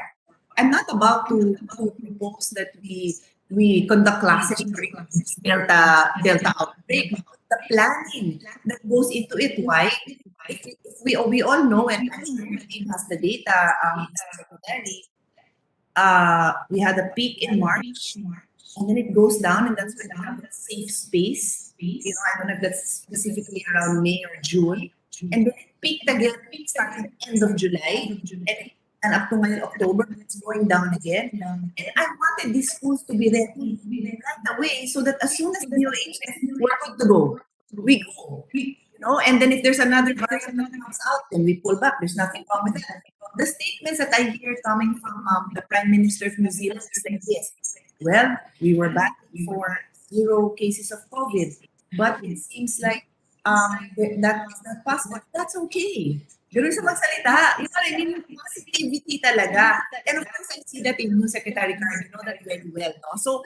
So I need to tell you, I don't know anyone else. And of course, Neda, economic development. So parang I don't want to say it falls on you, but I need your leadership to shine here because you are on the same page. And we really need to urge people to move in this direction because I don't see the planning happening. And then together with that is well, I'll let you answer first. I mean, I know you already said that you support the face-to-face, no? But can I get an assurance from you that you'll keep on harping on this when you meet with the teams and get them moving forward? Kasi with CHED, ang sinagot nila sa akin, which alam ko na dahil nabasa ko na sa dyaryo yun, na, we have opened certain medical courses. It's been a year and 9 months and nandun pa rin tayo sa certain medical courses. We should open geographically based on areas that are where it's safe. And in the papers, I think today, it says that it seems that the vaccination rate is still low in certain areas. Okay, fine. Then consider opening it in areas that are high in vaccination rates. You know what I mean? It's like, don't keep giving us, not you, but I keep getting these answers why we cannot. Why can't we see why we can, how we can? And that's what I know from you, having worked with you. So I'm just kind of, letting you know that I need you here to move this forward. Okay. Mr. Chair, Senator Pia, let me assure you I'm very persistent on this, although I work quietly, as you know. Recently, we did a landmark study that estimated the total cost of the lack of face-to-face schooling. I believe it has created the urgency to get the pilot face-to-face started. So I will continuously work on this. One point lang, Mr. Chair. A while ago, Senator Drilon asked what sets us different, no, from other countries with quarantines and lockdowns. Apart from the quarantines that prevent businesses from operating, our quarantine that prevent children from going back to school, and we have 40% of our population studying, is also a driver of that resulting economic loss. So that is why I am pushing for that very, very well. So parang we had two types of quarantine. The economic one for the businesses and the social one for the families. Now, if a country with a very young population, 40% studying, cannot study face-to-face, then you will see the economic consequence. That's why we have to push both. And I will continuously work on that, Mr. Chair, Senator Pia. Thank you for that, Secretary Carl. And then I go quickly to the second point. So face-to-face classes and the other budget I handled is health, no? And as you know, and that's how I was supposed to start my discussion and intervention here. SDG 3 is health, no? And I am happy. You know that I'm delighted, as the chairman took note of immediately, that the SDGs are part of your policy indicators, no? So with the health budget, I won't go into details now because obviously we have that whole committee hearing there. But there's this general perception that not perception that there are major cuts in healthcare, and obviously we know that there are some issues as the minority floor leader raised, but it doesn't change the fact we had this, but as we try to open up the economy, and I've heard you say this before, that we need to boost our healthcare system because that's what will ensure that people feel safe, that if something happens, there's a hospital, there are doctors. And we tried to do that by funding the 9 SUCs that have medical school programs, but they were not funded. Well, part of it is the problem of CHED because they just completed their IRR. I mean, it's a short delay compared to the Guimaras Bridge, no? But in a way, it's like that, no? I mean, we come up with this law, Doktor para sa Bayan, and then the IRR is submitted when the budget is already ongoing. So na FLR yung budgets natin for doctors. So how do we create more doctors when we don't have the facilities to school them? And this is part of the bigger picture that when I have a hearing with health, I want to be sure that the economic planners know this, our decision makers know this, that we're not moving forward in this. And to mention another thing, there is no one in charge, and I'm happy that you say, and I've seen them at work, your team, there's a very strong team. I do agree. I do hope that you'll still be there, Secretary Carl, but your team for sure will still be there. Who is in charge of our human capital resource management? In the papers, almost weekly, is the shortage of nurses in the United States, in Europe. And who is their main supplier? The amazing healthcare workers in the Philippines. So where does that leave us? And I'm not aware that anyone is managing this, no? So when we talk about SDGs, and we're not going to prevent them from leaving, I believe that is their right to work wherever they want to work, but we're not doing anything to manage it better. So Secretary Carl, I don't think maybe this can also be included somewhere in your programs, no, and have different government agencies working on this. Kasi you'll need maybe Ambassador Babes Romualdez involved here, of course the Secretary of Foreign Affairs. Really, this is major for us, especially if COVID is here to stay. they're not just slowly taking our healthcare workers who are clearly in demand, who are clearly our shining light, but it's going to cast a dim light on us. You've also seen, I'm sure, the reports, like St. Luke's, more than a month ago, was saying that they lost all their health workers. So that's an economic issue, Mr. Chairman.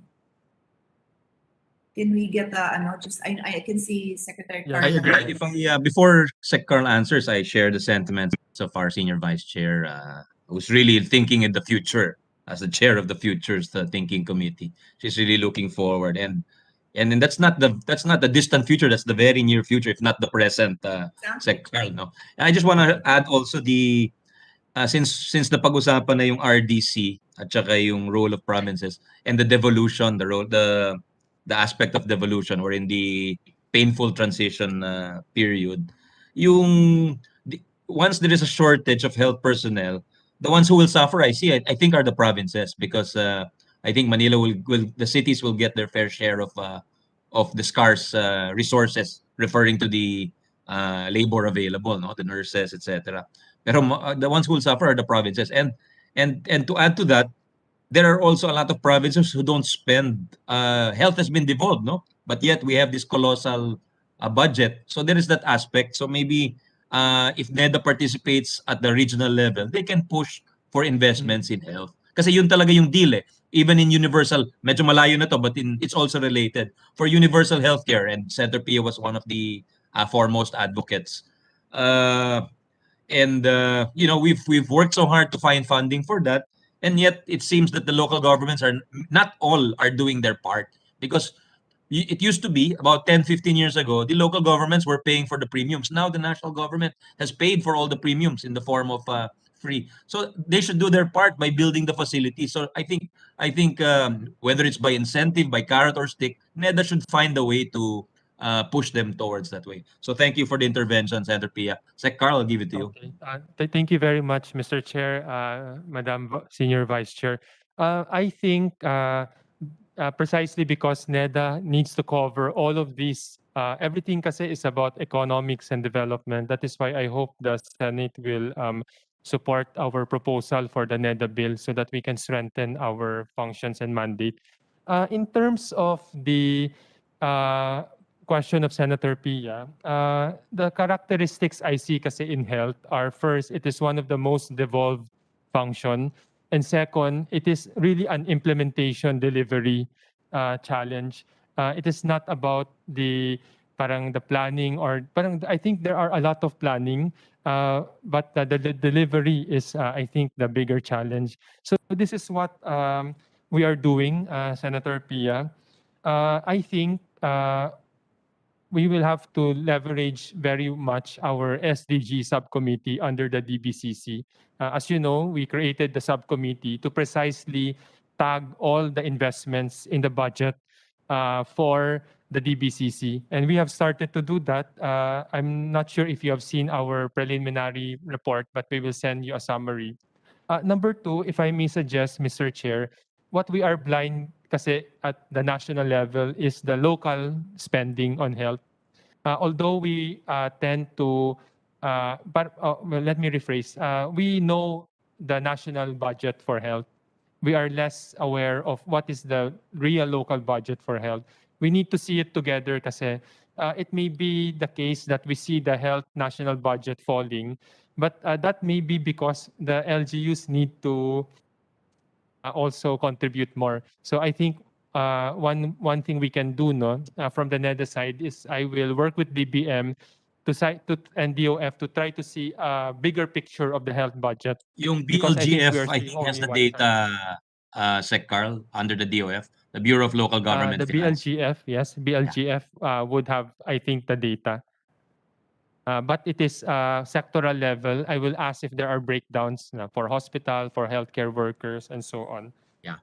So, Senator Pia, Mr. Chair, that is how I think we can leverage our on the NEDA side, and we'd have to work with the LGUs also to get more information. Thank you. Thank you. Yes, because during the budget briefings and hearings I've had with both DepEd and DOH, they all express major fear, no, on devolution. Of course, we know that healthcare is supposed to be devolved. We know that in principle, but the expertise in the policy will be retained by DOH. But to be able to have a fluid transition is really problematic for all of them. And so I think you need to also get involved here because with all the briefings I've had, there does not seem to be any kind of clarity emanating from all of them. And I'll mention in the case of DepEd, no, they don't believe that the LGUs have the capacity to do the preliminary work required to even put up the schools. So, and I recall, Mr. Chair, we had this discussion, if not the last budget, 2 budgets ago, with the pre-COVID budget, no, and if His Honor recalls, there was this coordination between DPWH and DepEd because the DPWH was actually the one handling the actual construction, pero medyo hindi na na-implement yon because COVID happened.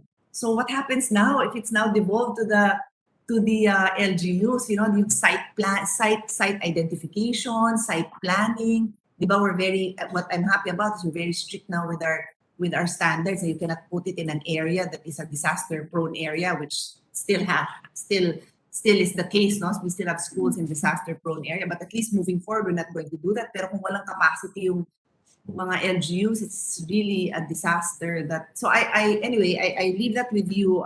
There may be things that we can do in terms of timeliness of the rollout. I don't know.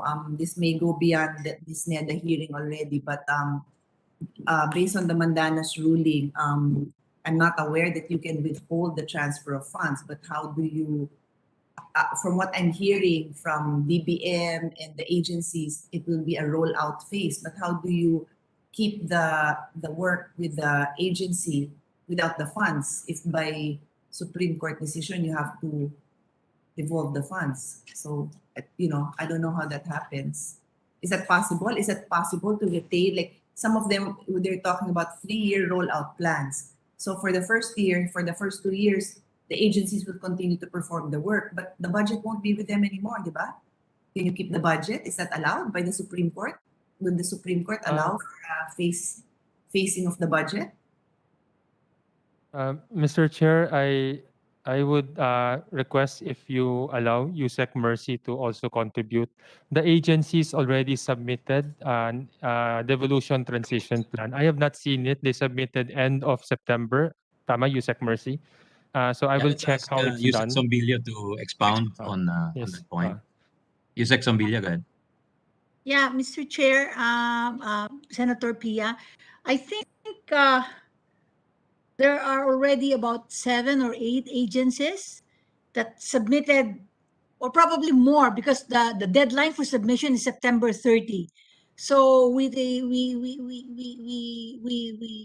you know, hopefully they have already submitted, and the DBM is now in the process of reviewing this, and hopefully Neda will be able to, you know, help them in the review of this DTPs in the next couple of weeks. So that is, and our POPCOM also submitted our DTP for the review of the DBM.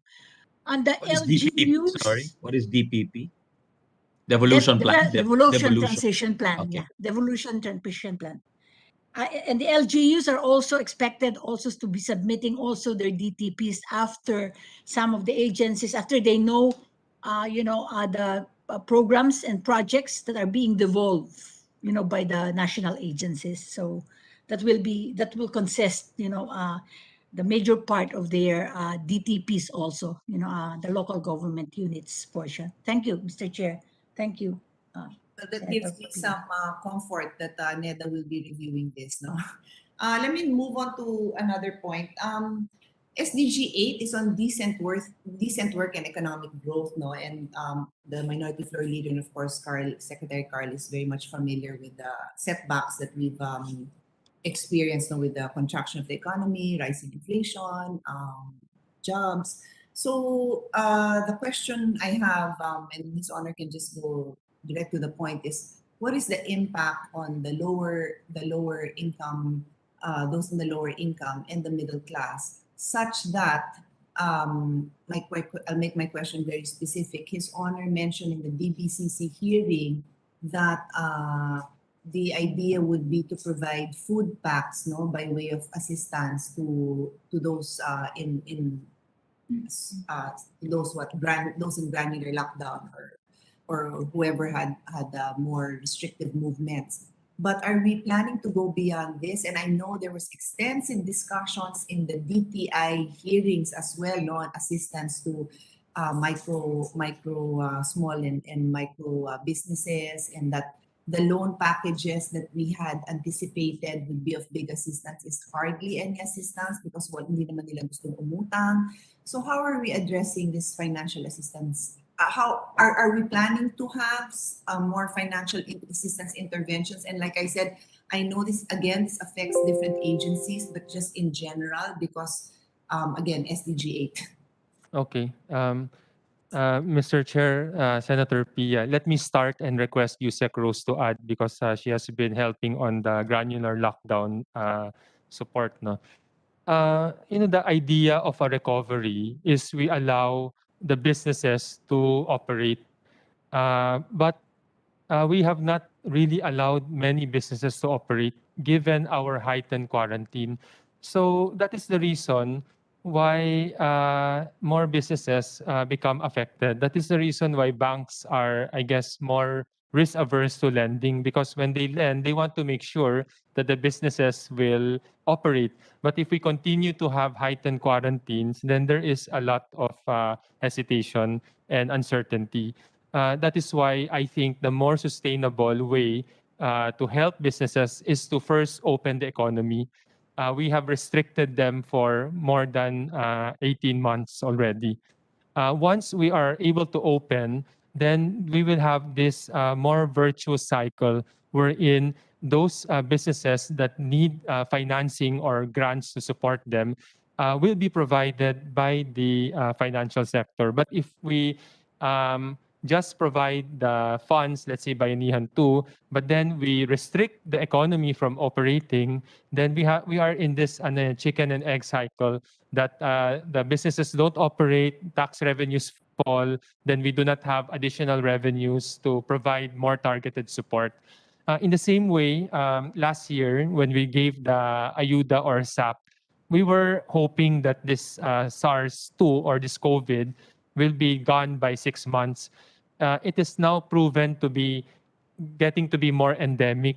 So if we had the, I guess, yung practice of providing ayuda every month and every time, no, we would have easily run out of money.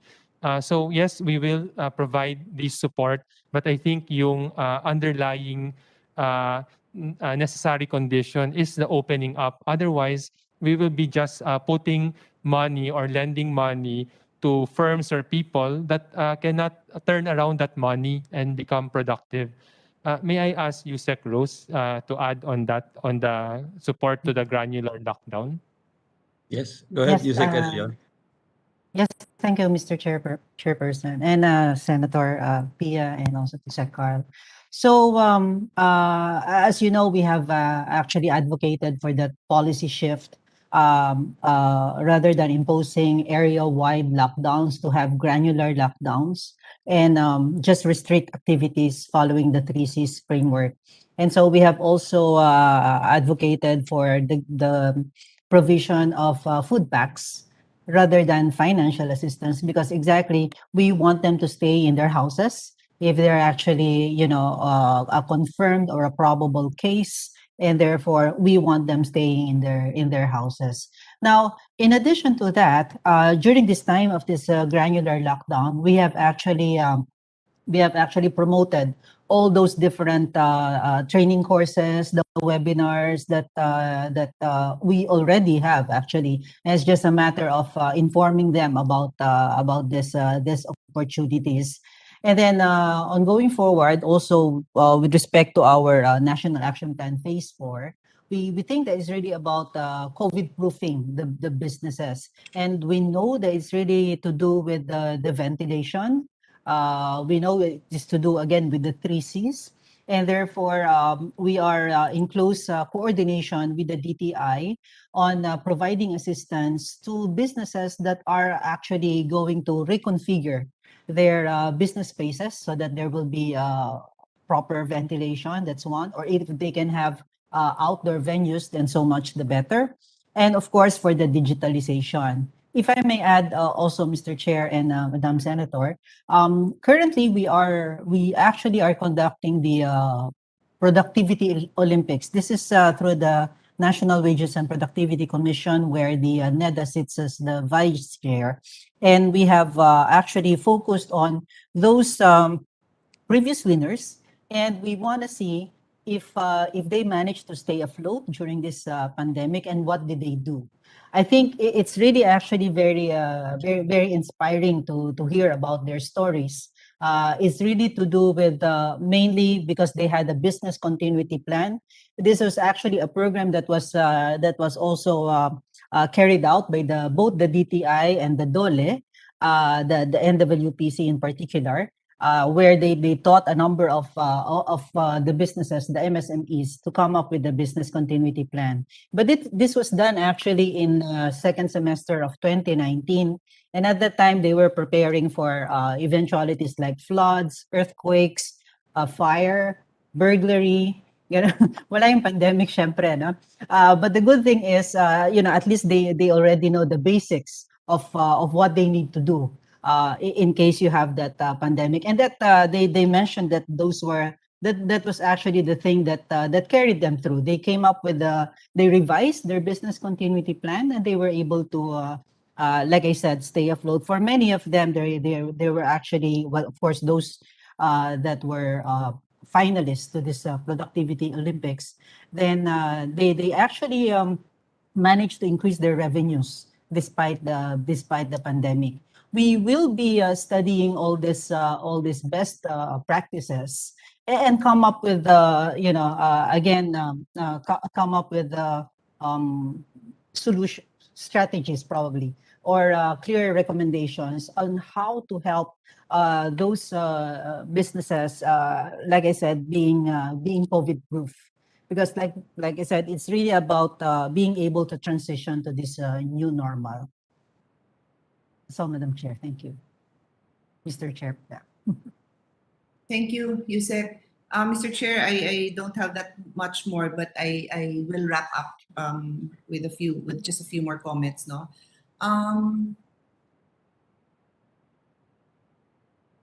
you know what I'd like to point out, and I'll take off from what you were saying, Yusek, Rose. There's this concept of unpaid work for women, which is a concept that's been around pre-COVID. It basically means women do their fair share of work in keeping the family, sustaining the family, but they don't get paid because their work is at home, no? And that's something that women advocates have been fighting for. I'm sure you've come across this.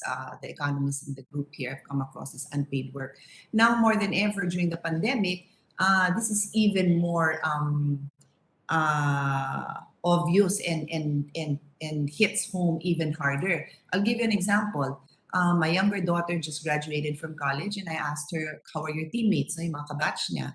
And one in particular that I was asking about, like her, graduated, and she said, but she can't go out to work. Why? Because she's home. So this girl is probably 21, 22. She's home.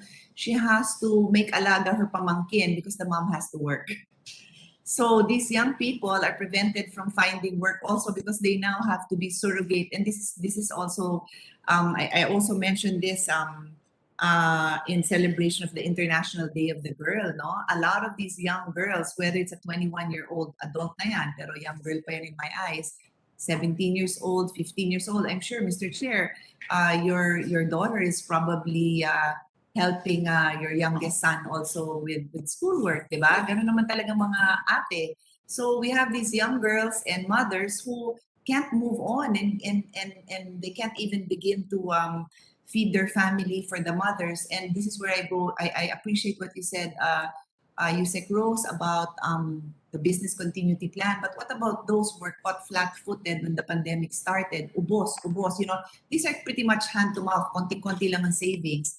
They need that extra kasi, they may have the ability to sell suman, to sell achara or whatever, and in the neighborhood, nabebenta naman yan, but naubos sila. So if you look, and I'm sure almost everyone here has a daughter, a pamangkin, among the middle and upper class who have started businesses at home, no? I mean, Secretary Carl, Senator, our chairperson, Minority Floor Leader, all of us have exchanged all these goodies that we bought from these young kids who were making all these brownies, cupcakes, everything. Lahat na tayo, tumaba na tayo nung last year, no? I've now banned it from my house. Hindi naman banned, pero it used to be on the corner. So a tip for trying not to gain weight is put it out of sight, no? Huwag yung nandun naka in front of you. It used to be right in front of my dining room, my kitchen and living room are all in one space. So tip, keep it hidden from eyesight. But my point is,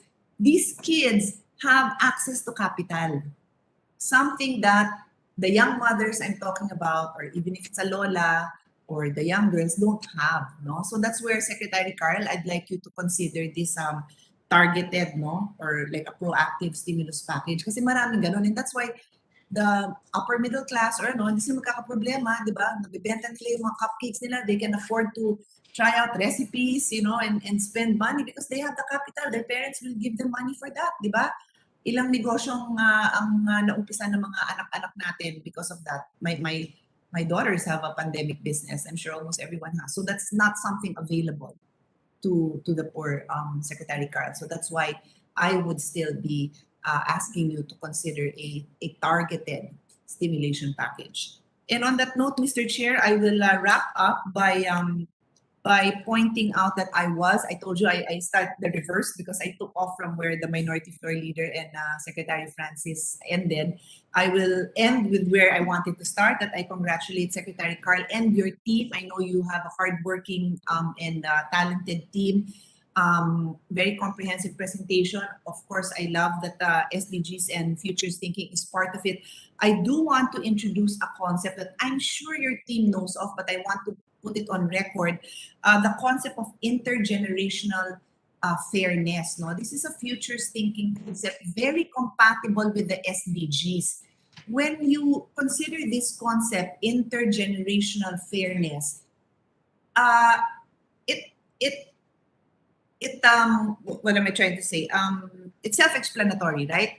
We want to be fair to the future generation. The decisions we make today, we want it to be fair to the next generation and the next generation. And like I said, in futures thinking, they put themselves in the frame of mind. And I'd love if you're in your team, maybe after the budget season, if anyone here would like to do it, let's get a moderator. You put yourself 7 generations ahead and you look back and you ask yourself, what would I have asked myself 7 generations, which is today? Looking back, what would you have done? How would you have planned out things? So I mentioned that because we need to recognize that with these tools, we cannot, it does not necessarily tell us good decision, bad decision, it doesn't tell us right from wrong, it doesn't automatically tell us what's fair or not, but it gives us a roadmap in having those discussions if our decision today is fair to the future generation. So I just like that to be a part of your discussion, Secretary Carl. And on the Regional Development Council on strengthening that, I fully agree. Senator Nancy and I had a very interesting, lengthy discussion in her committee on tourism yesterday. Mr. Chairman, I just wanted to, you and the Minority Floor Leader would be interested. She heard 110 bills. And the point here was there are so many bills pending on declaring a province a tourism, tourism development authority. And so we went into the discussions on how does this overlap with the NIPAS law and the protected area laws, no? That already have their own councils. And And what's the point of having something else? And could we do that? Declaring the whole province wide, not to the detriment of other provinces that did not file a bill yet. So these are things, Secretary Carl, that are so important to all of us. It will go into our budget. It will go into our future planning. So I leave you with that. It's a tough job, but you're the best person to be sitting in that chair, and kudos to you and your team. Thank you, Mr. Chairman. Thank you very much, Senator Pia. Every time you speak about the futures, you really open new dimensions to us. No, thank you for that. Yeah, For tourism, I just want to share that I think there's a rush to have for congressmen to have their provinces or districts declared as tourism zones because they are prioritized for funding under the convergence of DPWH and DOT for roads. But I think you're right. Hindi naman siguro pwede yung buong province yung tourism zone, di ba? They must delineate kasi kung saan yung palengke, kung saan yung business zone. That's not the tourism zone, obviously, di ba? So that's a business zone or that's an industrial zone. So I think that's the challenge really, is to delineate which is really the tourism zone and which are the crucial investments to boost tourism in that area. That's something that Neda can help in their role in the regional aspect. So thank you for pointing that out, Senator Pia. So Carl, I'll give you time to respond to that. May I just Senator Pia, yeah, one more. Yeah. just add one more thing, no?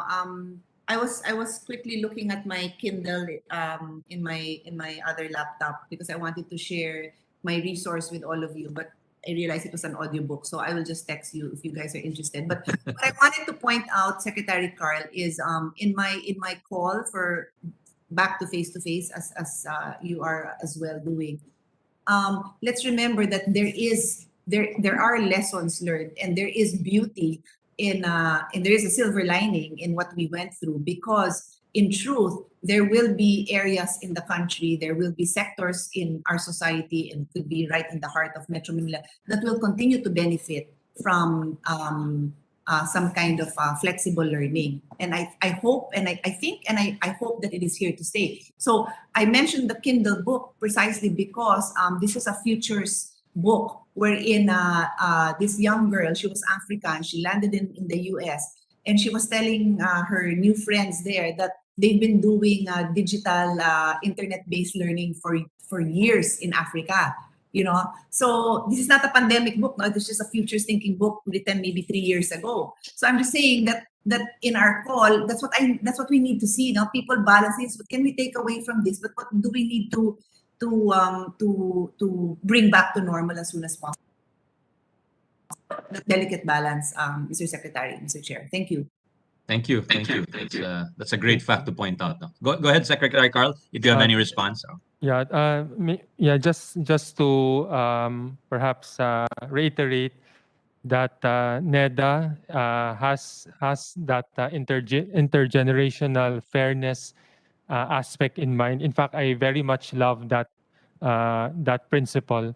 In fact, what we need to do is to cost out all our actions today and how that may benefit or harm the future. One example is I'm thinking about the next Philippine Development Plan theme, no? And one idea I had is about saving our planet, saving our country. Because, the best way to give intergenerational equity is to give our children a planet that is better, not worse. And I have that in mind. I hope to work with you, Senator Pia, and the Senate. But I think internally, Neda has to be modernized to adapt to that new mandate. On the tourism, Senator Chairman Angara, it is always parang every time we receive a proposal, by itself, the face value, it's good. But as you know, in tax reform, no, I told you before, Senator Chairman, if you put all the proposals together, I have a fixed budget. I cannot fund everything. That is why one of our exercise in NEDA is this regional equity of infrastructure, so that we can really pinpoint saan ba talaga yung greatest need. And this is something I want to integrate into how we do our planning. I hope that is a sufficient response for now. We will work towards that. Thank you. Sec Carl, that's great, no? Could you just, I won't belabor that now, but could you give me details on how you want to operationalize that regional equity? I'm very interested in that, having Okay. come from represented a province that we felt did not get our fair share of national resources at one point, no? Now, Okay. I think that has been reversed, but I'd Okay. like to know and see, how you're approaching that, please. And maybe in Okay. writing, and I'll share it with our members. Okay, let me share. Actually, this is a big program that we are developing, but let me share two important aspects of that. The first one is to use data to back the need for that infrastructure. Let's say, kulang sa tubig, kulang sa power, the poverty rate is high, and make it very transparent why this infra is needed so that the proposal is not only based on persuasion or promotion marketing, but really grounded that this infra in this province deserves this. I noticed kasi that some regions and RDCs are more persuasive than the others, so I would like to make it more objective. The second, Mr. Chair, is currently when we evaluate a project, we only look at the efficiency gains. So when you put a road, for instance, in Aurora, we only look at the cost and time savings. Naturally, the urban projects will see more time and cost savings than the rural projects. So we have decided to propose, apart from the efficiency aspect in cost and time savings, we will add the equity aspect. In other countries, when they evaluate projects, they also look at equity, wherein a premium is given because your society or people in that province are low income or less poor, less rich. Okay, so may multiplier effect yan. So a road that will not pass, for instance, the economic IRR currently may pass because of the equity aspect. But I also want to add a third aspect when we evaluate project. This is the environmental aspect, especially carbon emission. When you put a road, it will attract more cars for sure. So we have to balance whether the time and cost savings is better than the additional carbon footprint that will be created. So those are the ideas I'm thinking, Mr. Chair. Thank you. Yeah, thank you. Sounds very promising. Thank you. Senator Pia? Yeah. No, Mr. Chair, you mentioned that you represented the province also. So I just wanted to say that in my own little way, I promoted your province on Instagram yesterday. I don't know if you saw. Oh, really? I didn't see that. I haven't seen that yet. Thank you. You've been Promoted helping us. I remember you had a calendar once with our beach in the background. It's the same photo. You know, once in a while you have a nice photo, you use it all the time. But No, I do it all the time too. no, I mentioned that because the discussion in the committee on tourism was partly ecotourism, and so I was explaining that from my experience, and I wanted to share this with Secretary Carl. I'm always happy when we have the economic team who will listen to these social issues that we hear in the hearings. In my experience, a lot of the growth in these tourist sites are organic, no? And a lot of them are also internationally demand driven. So, for example, the parts of our country that offered surfing had an immediate boom because the international community demanded surfing, and obviously our beaches are very beautiful, and that is why Siargao, La Union, and including Baler suddenly had the surfers. I mean, we didn't have surfers when we were young, Mr. Eddie. I would have dated a surfer. I mean, just to make it funny. I mean, di ba walang surfer? It's not too late. It's not too late, Senator Pia. It's not too late. Kasi wala namang ganun eh, di ba? Wala namang surfer nun eh. Kasi nga, it wasn't a sport that was in demand, and now it's in demand. So the international tourists are there, and then they demand certain kinds of food, and maybe they marry or date Filipinos, and the next thing you know, there are more international cuisine, and so on and so forth. So the point I'm driving at is this: most of these did not, as I said, started organically with very little national support. So in this time of COVID, and I will not prevent the national government from building roads or bridges, whatever they need to do, but given the limited resources, I was saying that with all these provinces asking government to give them some kind of funding for infrastructure, at the very least, we could do something like ensure decent healthcare facilities for the tourists, because it will make it a safer place to be, and then it addresses our health concerns. Then that could be a priority measure. So I'm just wondering, I don't think there's anyone thinking of it from this point of view, diba? Tackle it by way of equity, give everybody who doesn't need health services, target the ones that have a lot of because the last thing you want to happen is sikat na yung mo, tapos may nasugatan doon na nabatukan yung ulo, nabalya, patay tayo, wala nang babalik doon, di ba? So anyway, just my little observation on what I feel is lacking in the planning stage, Mr. Chairman. Thank you. Thank you very much, Senator Pia. Any other questions from our members? Senator Frank, would you like to do a second round of questions? Because we're ending in 15 minutes. Minority Leader? I think he's busy. So, Senator Pia, you're done? No, I'm good. Thank you very much. I think Senator Francis is probably asleep already. Another aspect pala, Sec Carl, on the smart infra. You're probably thinking in terms of telecoms and wire, Wi-Fi, things like that, no, broadband. Could you also look into tunneling technology for infrastructure? Because as someone who's traveled a lot in the country, I've seen that we have our fair share of mountains, and I think a lot of there are cost savings. I think if we can have that tunneling technology where you do the road through the mountains rather than you do it around, no, something. Can you look at that also, please? Okay, I will. Yeah. So anything else from our officials? Since the senators have already just maybe give us updates on the ID. You've given us some, but in writing for the ID for the CM, the National Innovation Act. I'm sad that there's no funding there because the committee put 200 million there. It's supposed to be 1 billion under the law, no? And the CM, the community-based management, no? These are some of the new laws. Okay. Could you give us updates on how those are moving, Your Honor? Minority Okay. Leader, we're about to wrap up. If you have any other concerns, no more. Thank you. I see the thumbs up. Thank you for your time, Minority Leader and Senior Vice Chair Pia. Thank you very much. It's been as great as usual. And of course, thank you to Secretary Carl. He has a lot of balls in the air, and I hope whatever happens in the next administration, I hope there's more continuity because with some of these projects. So we shorten the time, no? The Minority Leader is smiling. I think he's one project in mind. So please keep that moving. Thank you very much to the Neda family, and we'll give you the last word, Sec Carl, in case you want to tell the committee anything, please. Thank you very much, Mr. Chair. Nothing to add. Thank you for considering the budget of NEDA. We will work hard to deliver the goals I presented. Thank you. Thank you very much.